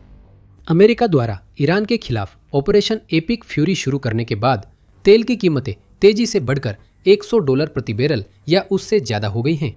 ये पुतिन के लिए शानदार खबर है। रूस ने अपने गंदे तेल को कच्चे तेल की मानक कीमत से काफी कम दाम पर बेचकर खुद को बचाए रखा है। इसलिए अगर कीमत बढ़ती है तो छूट के बावजूद रूस को ज्यादा पैसा मिलता है। यूरो न्यूज के अनुसार रूस दिसंबर 2025 तक प्रति बैरल लगभग $25 की छूट दे रहा था। अगर हम मान लें कि वही छूट अब भी लागू है, जब तेल की कीमत $100 प्रति बैरल के आसपास पहुंच रही है, तो रूस के तेल के लिए ये लगभग $75 प्रति बैरल का आंकड़ा बनता है। यूरोमाइडन प्रेस के अनुसार प्रिमोर्स्क हर साल करीब 60 मिलियन टन कच्चा तेल यानी 419.4 मिलियन बैरल प्रोसेस करता है। अगर हम वही छूट मान लें जिसका हमने अभी जिक्र किया और ऐसी स्थिति माने जिसमें तेल की कीमतें काफ़ी कम नहीं होती, जैसा कि हो सकता है अगर अमेरिका ऑपरेशन एपिक फ्यूरी को लंबा खींचता है, तो इसका मतलब होगा कि सिर्फ प्रिमोर्स्क ही इस साल रूस की अर्थव्यवस्था में 31.4 अरब डॉलर से ज्यादा का योगदान देगा। ऐसी स्थिति को बरकरार नहीं रहने दिया जा सकता। यूक्रेन यह जानता है और इसी वजह से उसने प्रिमोर्स्क पर हमला किया है। ये बंदरगाह पुतिन के लिए कुछ हद तक अपूरणीय है, चाहे वह बाल्टिक सागर में शक्ति प्रदर्शन की बात हो या फिर उस भारी भरकम रकम की जो ये यूक्रेन पर हमले के लिए जुटाता है। यूक्रेन के लिए इस बंदरगाह को अभी नष्ट करने का मतलब है कि आगे चलकर पुतिन के लिए कम पैसा होगा। ये इस बात की भी याद दिलाता है कि यूक्रेन युद्ध अब भी पूरी ताकत से लड़ा जा रहा है, भले ही दुनिया का ध्यान अब अमेरिका द्वारा ईरान में किए जा रहे कामों की ओर चला गया हो। संभवतः फ्लेमिंगो मिसाइल ड्रोन हाइब्रिड द्वारा प्रिमोर्स्क पर हमला होते ही यूक्रेन अंतर्राष्ट्रीय एजेंडा पर बना रहता है। इस बीच पुतिन देख रहे हैं कि रूस से कुछ ऐसा छीना जा रहा है जिसकी भरपाई वह नहीं कर सकता। प्रिमोर्स्क ही नहीं, पुतिन ने हाल ही में और भी चीजें खोई है। यूक्रेन से 1200 किलोमीटर दूर रूस एक ऐसी चीज की रक्षा कर रहा था जो अनमोल थी। उसकी एक और बड़ी जीवन रेखा जो पुतिन की युद्ध मशीन को पैसा दे रही थी, छुपा दी गई थी। रूस को लगा उसकी जीवन रेखा सुरक्षित है। यूक्रेन ने एक ही सटीक हमले में उसे पूरी तरह से काट दिया, जिससे सब कुछ बदल गया। यूक्रेन ने अभी अभी एक महत्वपूर्ण तेल संयंत्र को नष्ट कर दिया। पुतिन सिर्फ उस धमनी को खून बहाते हुए देख सकते हैं, क्योंकि यूक्रेन उन्हें उसी युद्ध की नई हकीकत से रूबरू करा रहा है जिसे उन्होंने शुरू किया था। हम तातारस्तान गणराज्य जा रहे हैं। कामा और वोल्गा नदियों के संगम पर बसा तातारस्तान कभी भी यूक्रेन के रडार पर नहीं होना चाहिए था। यह रूसी संघ के भीतर है, जहां यूक्रेन के ड्रोन को पहुंचने के लिए 1000 किलोमीटर से भी ज्यादा यानी 600 मील से अधिक दूरी तय करनी पड़ती है। ये गणराज्य रूस की अहम तेल सुविधाओं को सुरक्षित रखने के लिए पुतिन के लिए आदर्श मानी जाती थी, क्योंकि माना जाता था कि यूक्रेन उस तेल को जला नहीं पाएगा। आप समझ ही गए होंगे कि हम किस ओर इशारा कर रहे हैं। पुतिन पूरी तरह गलत थे और यूक्रेन ने 23 फरवरी को किए गए एक जबरदस्त हमले से इसे साबित कर दिया, जिसने रूस को हिलाकर रख दिया है। और जैसा कि आप आगे जानेंगे, उस पाइपलाइन में भी भारी समस्याएं पैदा कर दी है, जिस पर रूस तेल से मिलने वाली गंदी कमाई जारी रखने के लिए निर्भर करता है। जब तातारस्तान के अल्मेत्योव्स्क जिले में सुबह हुई तो वहां के नागरिकों ने एक बिल्कुल अलग तरह की सुबह का अनुभव किया। ये कोई शांत सुबह नहीं थी। इसके बजाय पूरे इलाके में सायरनों की आवाज़ें गूंज उठीं। फैक्ट्री के हॉर्न की बेतहाशा आवाज़ें सुनाई देने लगीं, क्योंकि एक के बाद एक जबरदस्त धमाकों ने जिले को हिलाकर रख दिया। ये धमाके डरावने और खतरनाक थे, लेकिन अल्मेत्योव्स्क के नागरिकों को निशाना बनाने वाले हथियारों से नहीं हुए। यूक्रेन ने अपने सबसे शक्तिशाली लंबी दूरी के हथियार इस जिले में भेजे, जिनका निशाना सिर्फ काल्याकिनो मुख्य तेल पंपिंग स्टेशन था, जो JSC ट्रांसनेफ्ट प्रीकाम्या के अधीन है। यूक्रेन के ड्रोन इस लक्ष्य तक पहुंचने के लिए 1200 किलोमीटर से भी ज्यादा यानी लगभग 745 मील की दूरी तय करके आए थे, और उन्होंने एक एक करके उस पंपिंग स्टेशन पर हमला किया, जो विशाल द्रुज़बा पाइपलाइन में तेल भेजता है, जिसका इस्तेमाल रूस पुतिन के आक्रमण की शुरुआत से ही आय अर्जित करने के लिए कर रहा है। यूक्रेन ने जिस जगह पर हमला किया वो कोई साधारण तेल संयंत्र नहीं था। जैसा कि न्यूज स्काई ने अपनी रिपोर्ट में यूक्रेनी हमले के बारे में बताया है, पेलिकिनो रूस की एक प्रमुख तेल धमनी है। ये रूसी ऊर्जा क्षेत्र का रणनीतिक मिश्रण केंद्र है। यही पश्चिमी साइबेरिया और उरल वोल्गा क्षेत्र से तेल इकट्ठा होता है। कच्चे माल को निर्यात शर्तों के अनुसार मिलाकर उच्च दबाव में द्रुज़बा तेल पाइपलाइन व समुद्री टर्मिनलों तक भेजा जाता है। आउटलेट बताता है कि 23 फरवरी को यूक्रेन ने किसे निशाना बनाया था, और इसके बाद उसने ये बताया कि यूक्रेन ने बाकी सभी के मुकाबले इसी विशेष पंपिंग स्टेशन को क्यों चुना। इसका मुख्य कारण क्या हो सकता है? रूस के कुल तेल निर्यात का लगभग 1/3 इसी स्टेशन से होकर गुजरता है। कुछ ही मिनटों में हम यूक्रेन द्वारा रूस को पहुंचाए आर्थिक नुकसान पर चर्चा करेंगे। उससे पहले आइए यूक्रेन के हालिया गहरे हमले के बाद जो ठोस नुकसान हमें दिखाई देता है उस पर ध्यान केंद्रित करते हैं। UKR इन्फॉर्म के अनुसार यूक्रेन ने जो ड्रोन तातारस्तान भेजे थे उन्हें यूक्रेन की सुरक्षा सेवा यानी SBU ने संचालित किया था, और इस हमले के दौरान उन्होंने कई सफल वार किए। एक SBU सूत्र ने UKR इन्फॉर्म को बताया कि लक्षित पंपिंग स्टेशनों पर 6 धमाकों की आवाजें सुनी गई, और यूक्रेन के कम से कम एक ड्रोन ने उस परिसर में स्थित तेल भंडारण टैंकों पर सीधा प्रहार किया। इसका नतीजा भीषण आग के रूप में आया, जिसकी तस्वीरें और वीडियो टेलीग्राफ तक पहुंचे। जैसा कि अक्सर होता है, रूसी आउटलेट एस्ट्रा उन पहले लोगों में शामिल था जिसने यूक्रेन द्वारा रूस की छुपी हुई तेल आपूर्ति लाइन को पहुंचाए गए असली नुकसान की तस्वीरें सबसे पहले दिखाईं। इसने कई वीडियो साझा किए हैं जो यूक्रेन हमले की जगह से दूर शूट किए गए हैं। रात के आसमान में विशाल लपटें उठती हुई दिखाई देती है, और भौगोलिक रूप से सत्यापित तस्वीरों का इस्तेमाल करते हुए एस्ट्रा यह पुष्टि करने में सक्षम रहा है कि वास्तव में कालुखिनो पंपिंग स्टेशन ही था जिसने यूक्रेन के ड्रोन हमले का सबसे ज्यादा असर झेला। पहला फ्रेम ओपीएस से 3.5 से 4 किलोमीटर दूर से और दूसरा वीडियो 5 किलोमीटर दूर से लिया गया था। एस्ट्रा के साझा किए गए ये वीडियो दिखाते हैं कि यूक्रेन के कारण लगी आग कितनी भीषण थी। इतनी दूर से आग तभी दिख सकती है जब वह बहुत बड़ी हो और बुझाने में कई दिन लगे। आग बुझने के बाद भी रूस को मरम्मत करनी होगी, जिससे उसका तेल पंपिंग स्टेशन हफ्तों तक, महीनों नहीं, बंद रह सकता है। इतनी बड़ी आग का सामना करते हुए जिसे दूर दूर से देखा जा सकता है, रूस ने वही किया जो वो हर बार यूक्रेनी गहरे हमले के बाद करता है, पूरी तरह से झूठ बोला। मिलितानी ने रूसी अधिकारियों की टिप्पणी साझा की कि ड्यूटी पर वायु रक्षा प्रणालियों ने अलमेचियेव्स्की जिले में एक यूएवी को मार गिराया। औद्योगिक क्षेत्र में मलबा गिरने के कारण एक सीमित क्षेत्र में आग लग गई। सच में रूस, क्या हम फिर से ड्रोन मलबे का बहाना बना रहे हैं? एक आग जिसे 5 किलोमीटर या लगभग 3 मील दूर से देखा जा सकता था, धातु और प्लास्टिक के मलबे के टुकड़ों के कारण लगी थी, जो फिर उसी चीज पर लगी जिसे यूक्रेन निशाना बनाना चाहता था। अगर ये रूस की वायु रक्षा प्रणाली की कार्रवाई है तो ऐसा लगने लगा है कि पुतिन को ज्यादा सफलता तब मिलेगी अगर वो अपनी वायु रक्षा प्रणाली को उन्हीं ठिकानों पर हमला करने का आदेश दे जिन्हें यूक्रेन निशाना बना रहा है। कम से कम तब रूस को ये दिखावा नहीं करना पड़ेगा। ये रक्षा प्रणाली यूक्रेन के ड्रोन को रोकने में नाकाम रही है, इसलिए दुनिया का सबसे सटीक ड्रोन का मलबा बार बार जा लगता है। और जैसा कि मिलितानी बताते हैं, इसका मतलब रूस के लिए यह है कि उसने एक पंपिंग स्टेशन खो दिया है जो कई अलग अलग क्षेत्रों से तेल प्राप्त करता है और मिलाता है, जिसे बाद में द्रुज़्बा पाइपलाइन में भेजा जाता है। सामान्य रूप से काम करते समय कल्युकिनो पंपिंग स्टेशन रूस की मुख्य रिफाइनरियों और उन देशों को तेल भेजता है जो अब भी रूस से तेल खरीदते हैं, भले ही पुतिन और उनका देश प्रतिबंधों के बोझ तले दबे हों। आप इसे यूक्रेन की ओर से रूस से अवैध तेल पाने वाले कंट्रीज में से एक के लिए सीधा अपमान कह सकते हैं। उस खास देश पर बाद में लौटेंगे। मिलितानी के अनुसार जिस पंपिंग स्टेशन पर यूक्रेन ने हमला किया वह रोज 3,50,000 टन तेल प्राप्त और पंप कर सकता है। आउटलेट का दावा है कि ये 4.2 मिलियन टन सालाना है, लेकिन गणना मेल नहीं खाती।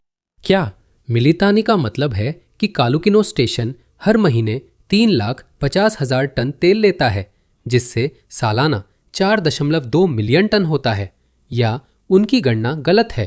रोजाना 3,50,000 टन तेल सालाना 127.75 मिलियन टन हो जाता है, जो कैस्पियन पॉलिसी सेंटर के सीनियर फेलो डॉक्टर एरिक रुडेनशॉल्ट्स द्वारा लिंक्डइन पर यूक्रेन के हमले के बारे में साझा की गई 100 मिलियन टन से अधिक तेल की जानकारी के अधिक करीब है।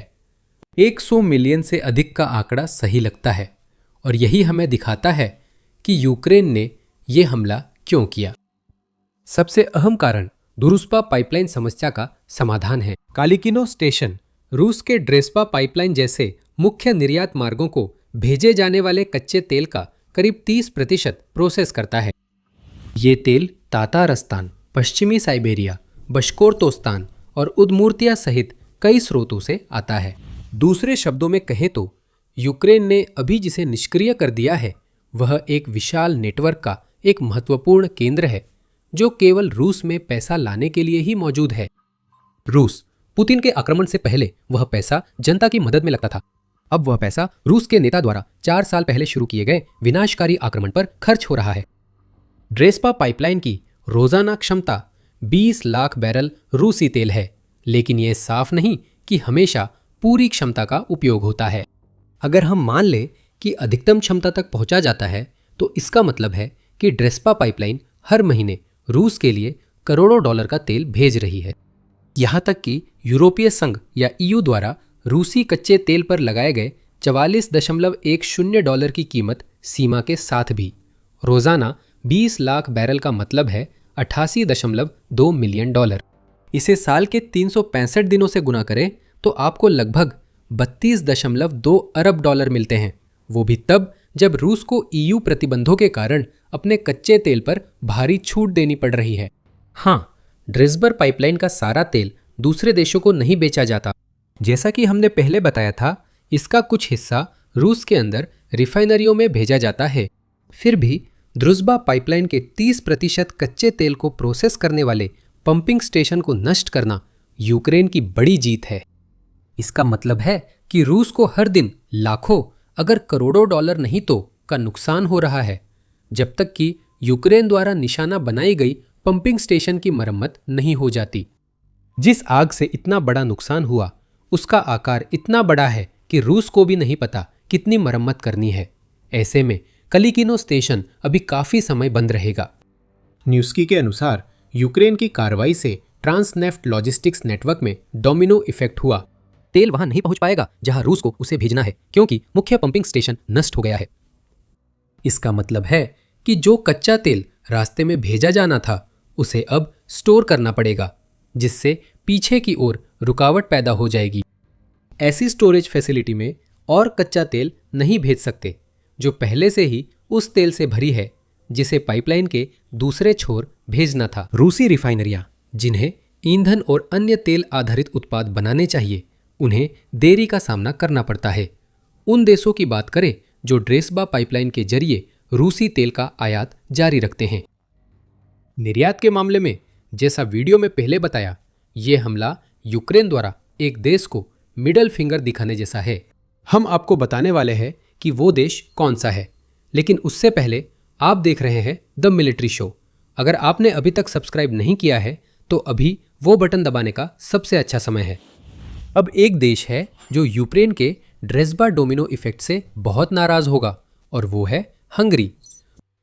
या कहे, हंगरी के पुतिन समर्थक प्रधानमंत्री विक्टर ऑर्बन यूक्रेन द्वारा ड्रेसडन पाइपलाइन से मिलने वाले बड़े हिस्से में कटौती करने से बहुत नाराज होंगे। और इसकी वजह यह है कि ऑर्बन पहले से ही इस बात से नाराज थे कि यूक्रेन ने उस विशाल पाइपलाइन नेटवर्क के उस हिस्से की मरम्मत नहीं की थी जो उसकी सीमा से होकर हंगरी में जाता है। ऑर्बन इस कथित अपमान से इतने नाराज हैं कि वह यूरोपीय संघ पर दबाव बना रहे हैं कि वह 90 अरब यूरो यानी 106 अरब डॉलर के उस ऋण को रोक दे जो यूक्रेन को देने के लिए तय किया गया है और जो यूरोपीय संघ में फ्रीज किए गए रूसी संपत्तियों का इस्तेमाल करके दिया जाना है। हंगरी ने फैसले का विरोध नहीं किया। ऑर्बन ने कहा कि समझ के अनुसार ऋण का वित्तीय दायित्वों पर असर नहीं होगा, इसलिए उन्होंने वीटो का प्रयास किया।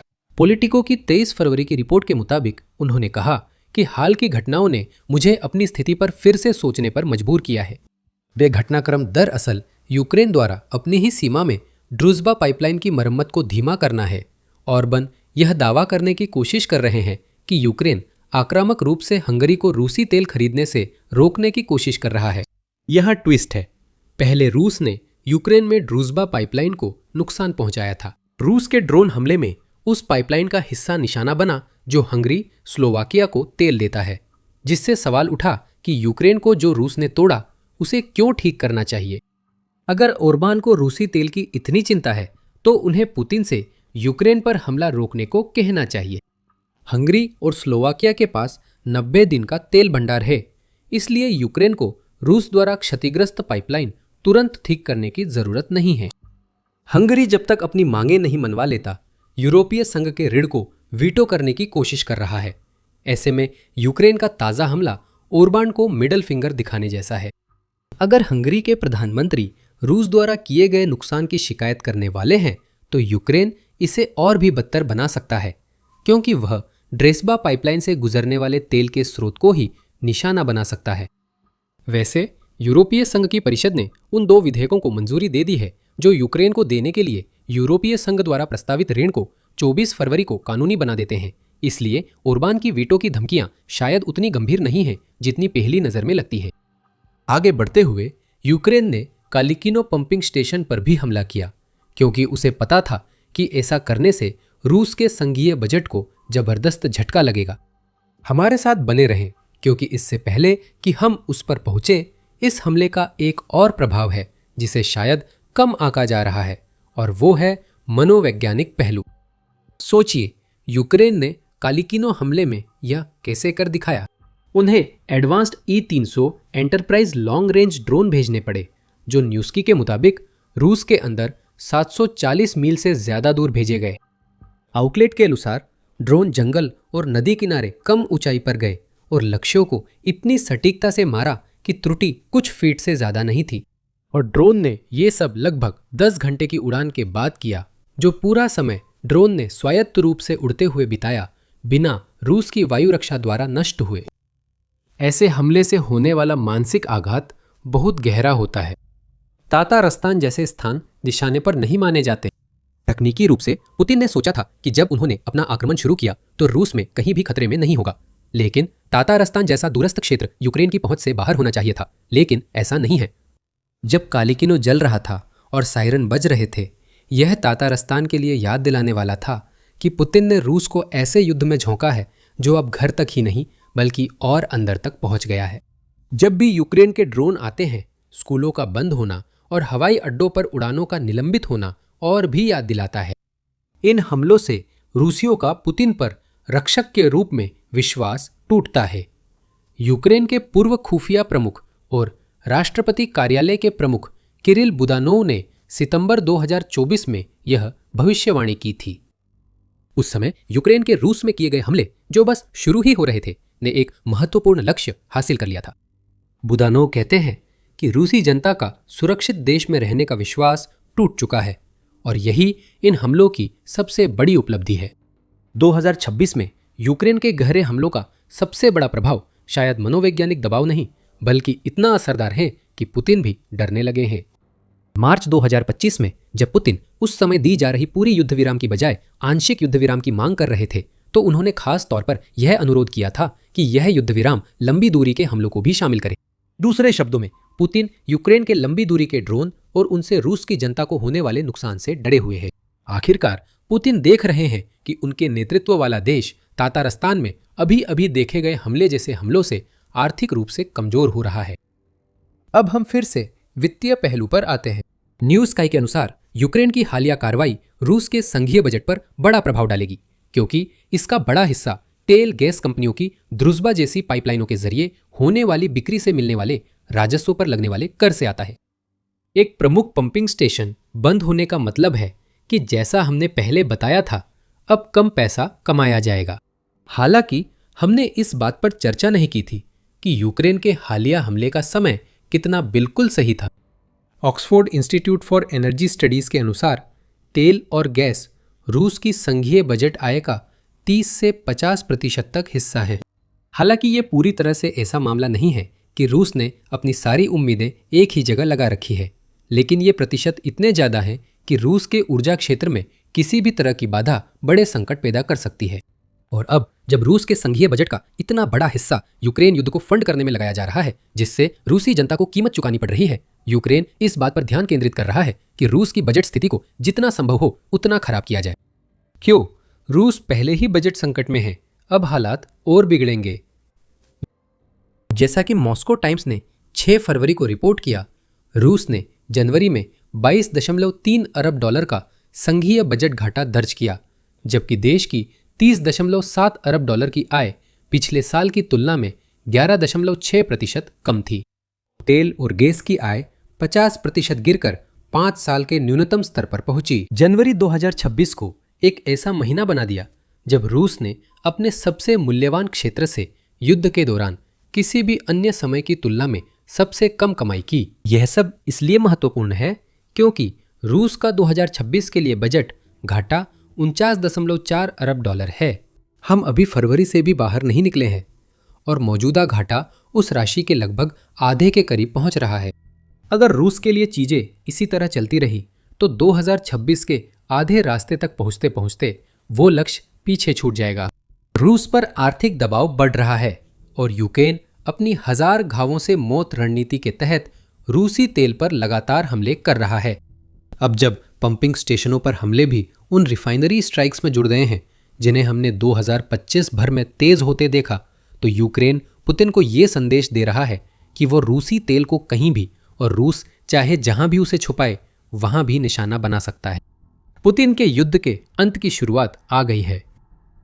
तातारस्तान पर हमले से यूक्रेन ने रूस पर गहरे हमले तेज कर दिए हैं, जिससे रूस पुतिन की सेना के यूक्रेन में इलाका लेने से पहले ही बुरी तरह चुक जाएगा। और बात करें यूक्रेन द्वारा रूस के अंदर ऐतिहासिक हमलों को अंजाम देने की, कुछ ही हफ्ते पहले की बात है जब हम उस हमले की चर्चा कर रहे थे जिसे यूक्रेन द्वारा किए गए सबसे प्रभावशाली गहरे हमलों में से एक माना जाएगा। यूक्रेन ने रूस में किसी बड़ी चीज को निशाना बनाया है। यूक्रेन ने ऐतिहासिक रात में कुछ ऐसा तबाह किया जिसे पुतिन नहीं बदल सकते, जिससे रूस के राष्ट्रपति हिल गए। एक संयंत्र जल रहा है और ये अकेली घटना नहीं है। यूक्रेन ने उस रात सब कुछ सही किया। रेडकिनो, बेल्गोरोड, ब्रायंस्क और सारातोव सब जल रहे हैं और पुतिन इसके बारे में कुछ भी नहीं कर सकते। हम रेडकिनो गांव से शुरू करेंगे। रूस के त्वर क्षेत्र में बसा यह गांव एक ऐसे संयंत्र का घर है जो रूस की दो सबसे महत्वपूर्ण मिसाइलों खा-55 और खा-101 के लिए ईंधन बनाता है। पुतिन ने सोचा था कि संयंत्र सुरक्षित रहेगा क्योंकि त्वर मॉस्को और सेंट पीटर्सबर्ग के बीच है और यूक्रेनी ड्रोन को वहां पहुंचने में सैकड़ों मील तय करनी पड़ती है। और उन्होंने ठीक यही किया। यूनाइटेड 24 मीडिया के अनुसार 7 फरवरी की सुबह यूक्रेनी ड्रोन रेडकिनो की दिशा में उड़ान भरते देखे गए। उन्होंने रूस की कमजोर वायु रक्षा को चकमा देकर उस संयंत्र पर हमला किया जहां दुर्लभ मिसाइल ईंधन डेसिलिन एम बनता है। अब वह ईंधन जल रहा है, उसके साथ साथ वह संयंत्र भी जिसमें इसका उत्पादन होता है, और रूस जो हो रहा है उससे इनकार नहीं कर सकता। नासा के फर्म्स प्लेटफॉर्म ने हमले के तुरंत बाद संयंत्र में भीषण आग दर्ज की। वहीं जमीन पर मौजूद निवासियों ने भी आग और संयंत्र से निकलते घने काले धुएं का वीडियो बनाया। यूनाइटेड 24 मीडिया द्वारा एक्स पर साझा एक वीडियो में दूर से दिखती आग दिखाई गई है। पेड़ों के पार हमें आग दिखती है। हम ड्रोन की आवाज और रूसी वायु रक्षा की तेज फायरिंग सुनते हैं जो यूक्रेन द्वारा रेडकिनो भेजे गए हथियार को रोक नहीं पाती। ड्रोन अपने लक्ष्य पर हमला करता है जिससे एक जबरदस्त विस्फोट होता है और रेडकिनो प्लांट जल उठता है। और भी एस्ट्रा टेलीग्राम चैनल द्वारा साझा की गई फुटेज में यूक्रेन के ड्रोन में से एक को प्लांट की ओर जाते हुए दिखाया गया है। चैनल के अनुसार निवासियों ने प्लांट से रासायनिक गंध की सूचना दी जिससे लगता है कि यूक्रेन के ड्रोन ने महत्वपूर्ण लक्ष्य पर हमला किया। रेडकिनो एक्सपेरिमेंटल प्लांट एक प्रमुख रूसी औद्योगिक कंपनी है जो रासायनिक उत्पादों के विकास और उत्पादन में माहिर है। कंपनी की वेबसाइट के अनुसार यह प्लांट दशकों से विमानन और अंतरिक्ष उद्योग के लिए अनूठे रासायनिक उत्पाद बनाता है। मुख्य शब्द है कई दशकों और एक ही रात में। यूक्रेन ने रूस की वह चीज नष्ट कर दी जिस पर वह पुतिन के सत्ता में आने से ही निर्भर था। आगे वीडियो में जानेंगे कि ये प्लांट और इसमें बनने वाली चीजें क्यों महत्वपूर्ण थी। सबसे पहले हमने आपको बताया था कि रूस में सब कुछ जल रहा है और हम झूठ नहीं बोल रहे थे।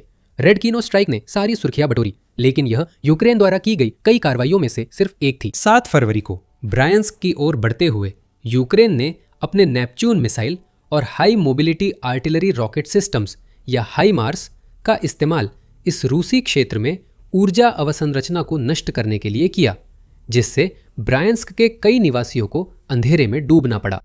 यह ओब्लास्ट जो यूक्रेन के सूमी और चेर्निहिव क्षेत्रों की सीमा से लगा हुआ है, लंबे समय से यूक्रेन का निशाना रहा है उसकी नज़दीकी के कारण, और अब यूक्रेन इस ओब्लास्ट के निवासियों को वही दर्द महसूस करा रहा है जो रूस के लगातार यूक्रेन की ऊर्जा ग्रिड पर हमलों के कारण यूक्रेन के अपने लोगों ने झेला है। ब्रायंस्क के क्षेत्रीय गवर्नर अलेक्जेंडर बोगोमाज ने इस हमले की जानकारी दी। उन्होंने कहा, यूक्रेन की सशस्त्र सेनाओं ने हमारे क्षेत्र पर लंबी दूरी की नेपच्यून मिसाइलों और HIMARS multiple rocket launcher systems का इस्तेमाल कर हमला किया। हमले के परिणाम स्वरूप 7 नगर पालिकाओं में बिजली आपूर्ति बाधित हो गई। बिजली आपूर्ति बहाल करने के लिए विशेष और आपातकालीन टीमें काम कर रही है। गौरतलब है, यूक्रेन की सेना ने हमले पर कोई आधिकारिक टिप्पणी जारी नहीं की है और कीव इंडिपेंडेंट ने यह नोट किया कि वह 7 फरवरी को बोगोमाज के दावों की सत्यता की पुष्टि नहीं कर सका। फिर भी लगता है यूक्रेन ने यह किया। रूस का हमलों के होने से इनकार करने का लंबा इतिहास रहा है, इसलिए किसी सफल हमले की पुष्टि होना अपने आप में एक उल्लेखनीय बात है। और भी बहुत कुछ था, बहुत ज्यादा। रेडकिनो और ब्रायंस्क को जलाने से एक रात पहले उसने रूसी बेल्गोरोद ओब्लास्ट को भी निशाना बनाया। बेल्गोरोद भी उन क्षेत्रों में से एक है जो यूक्रेन और रूस की सीमा के पार स्थित है। बेल्गोरोद पर भारी गोलाबारी की गई जिससे गंभीर नुकसान हुआ। रॉयटर्स के अनुसार बेलगोरोद के गवर्नर व्याचेस्लाव ग्लाडकोव ने ये जानकारी दी। दुश्मन ने बेलगोरोद शहर पर गोलाबारी की है। यहाँ कोई सैन्य ठिकाना नहीं है। भारी नुकसान हुआ है। ग्लाडकोव ने बेलगोरोद की जनता से कहा, मैं हालात देखने बाहर गया था। यह एक कपटी बयान है। ग्लाडकोव बेलगोरोद की मासूमियत का दावा कर रहे हैं, जबकि रूस लगातार मिसाइलें जैसे कि KH-101, जिसके बारे में हम वीडियो में आगे बात करेंगे, यूक्रेन के ऊर्जा ढांचे पर हमला करने के लिए भेज रहा है। रूस ने ऊर्जा सुविधाओं को सैन्य निशाना बना दिया है। यूक्रेन पुतिन को दिखा रहा है कि इसका असर उनकी जनता पर क्या है। यूक्रेन के राष्ट्रपति वोलोदिमीर जेलेंस्की ने ग्लाडकोव के यूक्रेन द्वारा रूस के ऊर्जा ढांचे पर हमले के दावे को खारिज किया है। 8 फरवरी को जब पूछा गया कि क्या यूक्रेन के पास केवल सैन्य लक्ष्यों के बजाय ऊर्जा ढांचे पर हमला करने के संसाधन हैं, तो जेलेंस्की ने कहा कि दोनों एक ही है। हमें तय नहीं करना कि सैन्य या ऊर्जा ढांचे पर हमला करे। वह ऊर्जा बेचता है, पुतिन तेल बेचते हैं। तो क्या यह ऊर्जा या सैन्य लक्ष्य है? ईमानदारी से कहूं तो यह एक ही बात है। वह तेल बेचता है, पैसे लेता है, उन्हें हथियारों में निवेश करता है और उन्हीं हथियारों का इस्तेमाल यूक्रेनियों को मारने के लिए करता है, जेलेंस्की ने समझाया। ग्लाडकोव के बयानों से कम कुछ संदर्भ मिलता है कि ब्रायंस्क क्षेत्र के गवर्नर ने भी इस क्षेत्र में यूक्रेन के हमलों की पुष्टि क्यों की। रूस यूक्रेन को रूसी ऊर्जा ग्रिड पर हमलों के कारण आतंकवादी राष्ट्र बताने की कोशिश कर रहा है। ये पाखंड चरम पर है। Centre for European policy analysis ने दिसंबर में बताया था कि यूक्रेन के 15 थर्मल पावर प्लांट्स रूसी हमलों में नष्ट या क्षतिग्रस्त हो चुके हैं। 25 नवंबर को केवल एक श्रृंखला में रूसी हमलों ने कीव में 40,000 लोगों, निप्रो में 21,000, ओडेसा में 20,000, चेरनिहिव में 13,000 और खार्किव में 8,000 से अधिक लोगों की बिजली छीन ली थी। या तो ब्रायंस्क और बेलगोरोद के गवर्नर अनजान हैं कि उनका देश यूक्रेन में क्या कर रहा है, या उन्हें यह पता है और वे अपने अपने प्रांतों में यूक्रेन के हमलों का इस्तेमाल प्रचार के लिए कर रहे हैं। कोई फर्क नहीं पड़ता। बेलगोरोद की ऊर्जा अवसंरचना जल रही है और अब हम आपको बताएंगे कि हालात कितने खराब हैं। लेकिन इससे पहले कि हम इसमें और गहराई से जाएं, आप मिलिट्री शो देख रहे हैं। अगर आपने अभी तक सब्सक्राइब नहीं किया है तो अब बिल्कुल सही समय है। बेलगोरोद पर लौटते हैं। कीव इंडिपेंडेंट की 7 फरवरी की रिपोर्ट के अनुसार यूक्रेन के हमले के बाद बेलगोरोद में ओब्लास्ट की ऊर्जा संरचना पर निशाना साधने से ब्लैकआउट और बिजली कटौती हुई, और ये अलग थलग घटनाएं नहीं थीं। समाचार स्रोत के अनुसार बेलगोरोद में एक हफ्ते में तीसरी बार बड़ी बिजली कटौती हुई है। यूक्रेनी मिसाइलों ने 3 और 6 फरवरी को इस क्षेत्र पर हमला किया और लूच थर्मल पावर प्लांट को निशाना बनाया, जो बेलगोरोद की करीब 10% गर्मी देता है। यूक्रेन रूस से जितना पा रहा है उतना ही लौटा रहा है। रूस के मिसाइल हमले यूक्रेन की ऊर्जा सुविधाओं पर रुकने वाले नहीं हैं। इसलिए यूक्रेन ने रेड किनो को निशाना बनाया। जल्दी बताएंगे ये हमला क्यों अहम है। अगर पुतिन यूक्रेनी ऊर्जा ढांचे पर हमले नहीं रोकते तो वे इसे सैन्य लक्ष्य बना देते हैं। यूक्रेन सिर्फ उसी तरह जवाब दे रहा है और इसका नतीजा ये है कि बेलगोरोद के नागरिक अंधेरे और कड़ाके की ठंड में डूब रहे हैं, जैसे रूस यूक्रेन के दसियों हजार नागरिकों के साथ कर रहा है। यूक्रेन ने बेलगोरोद में सैनिकों के जमावड़े को निशाना बनाया। ये 7 फरवरी को यूक्रेन के जनरल स्टाफ ने बताया। हमारे पास ज्यादा जानकारी नहीं है, लेकिन ग्लाडकोव का दावा कि सब जानते हैं कि बेलगोरोद में हमारे कोई सैन्य लक्ष्य नहीं है, गलत निकला। जिस दिन उन्होंने दावा किया, आप समझ सकते हैं कि हम क्या कहने वाले हैं। यूक्रेन अभी भी नहीं रुका था। इसी 7 फरवरी को UKR इन्फॉर्म ने रिपोर्ट किया कि यूक्रेन की रक्षा सेनाओं ने बालाशोव ऑयल डिपो पर हमला किया, जो रूस के सारातोव क्षेत्र में है।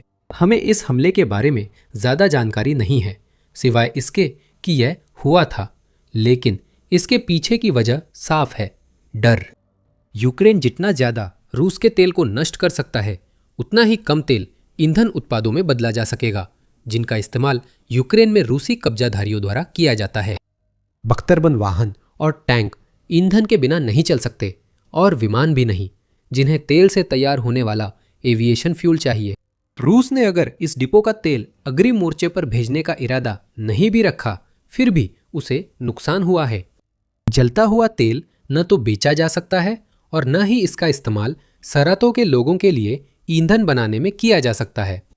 बालाशेवो ऑयल डिपो समेत कई लक्ष्य जल रहे हैं, जो यूक्रेन के लिए ऐतिहासिक रात है। लेकिन ऐसा नहीं, इससे भी ज्यादा है। रूस में हमलों के साथ यूक्रेन ने अपने क्षेत्र में रूसी कब्जाधारियों को भी निशाना बनाया। जापोरिजिया में यूक्रेनी हमले ने रिवोनोपेलिया के पास ड्रोन कमांड पोस्ट नष्ट किया। यूक्रेन ने डोरोस्न्यांका में रूसी सैनिकों की जमावट भी नष्ट की। याल्टा, डोनेट्स्क क्षेत्र में यूक्रेन ने रूसी मरम्मत इकाई पर हमला किया। यूक्रेन ने डोनेट्स्क में मिकोलाइवका की ड्रोन कमांड पोस्ट और पोल्टावका में रूस का मल्टीपल लॉन्च रॉकेट सिस्टम नष्ट किया। इन इलाकों में यूक्रेन जितना ज्यादा सैनिक, ड्रोन और उपकरण नष्ट करता है, रूस के हमले उतने कमजोर होते हैं। कम तीव्र हमलों का मतलब है रूस के लिए क्षेत्रीय लाभ भी धीमे होंगे अगर वो कुछ ले सके। हमने बताया था कि 7 फरवरी यूक्रेन के लिए ऐतिहासिक रात थी और यह सच था। रूस जल रहा है, कब्जाधारी नष्ट हुए। एक ही रात में यूक्रेन ने यह साबित कर दिया कि रूस की वायु रक्षा कितनी कमजोर है, जबकि उसने सटीकता के साथ हमले किए और ये सभी हमले पुतिन के युद्ध प्रयासों को कमजोर करने वाले हैं। यही हमें रेड किन्नो और बस्ती की मिसाइल ईंधन उत्पादन सुविधा पर हमले तक ले जाता है। वीडियो की शुरुआत में बताया था कि यूक्रेन ने एक प्लांट नष्ट किया जो दशकों से चल रहा था और ऐसी चीज बनाता था जिसे पुतिन नहीं बदल सकते। वो चीज है डेसिलिन एम। ये उच्च ऊर्जा वाला ईंधन घटक इंजनों के संचालन के लिए बिल्कुल जरूरी है और कई प्रकार की क्रूज मिसाइलों के इंजनों के लिए भी, जिनका इस्तेमाल रूस पूरे युद्ध के दौरान यूक्रेन के शहरों और ऊर्जा ढांचे को तबाह करने में करता रहा है। इसी ईंधन से रूस की मिसाइलें 2500 किलोमीटर से ज्यादा, लगभग 1550 मील दूर तक जा सकती हैं, जिससे रूस सुरक्षित दूरी से यूक्रेन पर हमला कर सकता है। साथ ही डेसिलिन एम की खासियत है कि ये -50 डिग्री सेल्सियस या -58 डिग्री फ़ारेनहाइट से कम तापमान पर भी नहीं जमता। ये ठंडे मौसम वाले देश के लिए ठंडे मौसम का ईंधन है और रूस के लिए ये बिल्कुल अपूरणीय है। यूक्रेन ने जिस संयंत्र में ये ईंधन बनता था उसे जला दिया है। मिसाइल मोर्चे पर इसके असर पर हम बाद में आएंगे।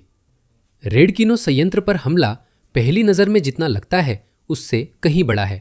एक अनोखे प्रकार का ईंधन बनाने के अलावा जिसे पुतिन कहीं और से नहीं पा सकते, यह संयंत्र रूसी विमान निर्माण के लिए रणनीतिक सामग्री भी बनाता है। इनमें सिलिकॉन कार्बाइड शामिल है, जिसका उपयोग मिश्रित सामग्री बनाने में होता है, और बोरॉन नाइट्राइट, जिसकी रूस को अपनी मिसाइलों के इंजनों और अन्य हिस्सों को जंग से बचाने के लिए जरूरत होती है। यह संयंत्र तापरोधी इनामेल बनाता है, जिन्हें रूस रॉकेटों में इस्तेमाल करता है। तो पुतिन ने सिर्फ ईंधन ही नहीं खोया है, बल्कि एक ऐसा संयंत्र भी खोया है जो रूस की हवाई रणनीति के हर पहलू के लिए जरूरी है। आइए उस रणनीति के मुख्य पहलू यानी यूक्रेन पर रूस के मिसाइल हमलों पर ध्यान दें। एक अनाम एसबीयू स्रोत ने यूकेआर इन्फॉर्म को बताया कि एसबीयू रूसी सैन्य औद्योगिक परिसर की प्रमुख सुविधाओं पर व्यवस्थित हमले जारी रखे हुए है। प्रभावित संयंत्र क्रूज मिसाइल निर्माण की अहम कड़ी है, जिनसे रूस यूक्रेन पर हमला करता है। इस संयंत्र का काम अस्थायी रूप से भी रुकना रॉकेट ईंधन के उत्पादन को जटिल बना देता है और हमारे शहरों पर गोलाबारी की तीव्रता बनाए रखने की दुश्मन की क्षमता को कम कर देता है। इस बयान से हमलावर का संकेत मिलता है, लेकिन यहाँ असली खबर क्रूज मिसाइलों, खासकर भारी मारक KH-101 के निर्माण में आई जटिलता है। KH-101 रूस द्वारा यूक्रेन पर अपने लंबी दूरी के हमलों में इस्तेमाल की जाने वाली मुख्य मिसाइलों में से एक रही है। 2024 में रूस ने इस मिसाइल से यूक्रेन के सबसे बड़े बच्चों के अस्पताल ओम तदित पर हमला किया। इसलिए यूक्रेन चाहता है कि ये मिसाइल हट जाए। KH-101 रूस के यूक्रेन पर बड़े मिसाइल हमलों में प्रमुख रही है।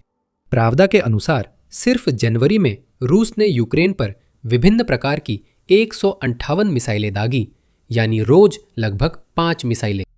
इन सभी मिसाइलों में से सभी KH-101 नहीं थी, लेकिन कुछ जरूर थी और इनका उत्पादन बंद कराना यूक्रेन के लिए बहुत बड़ी बात है।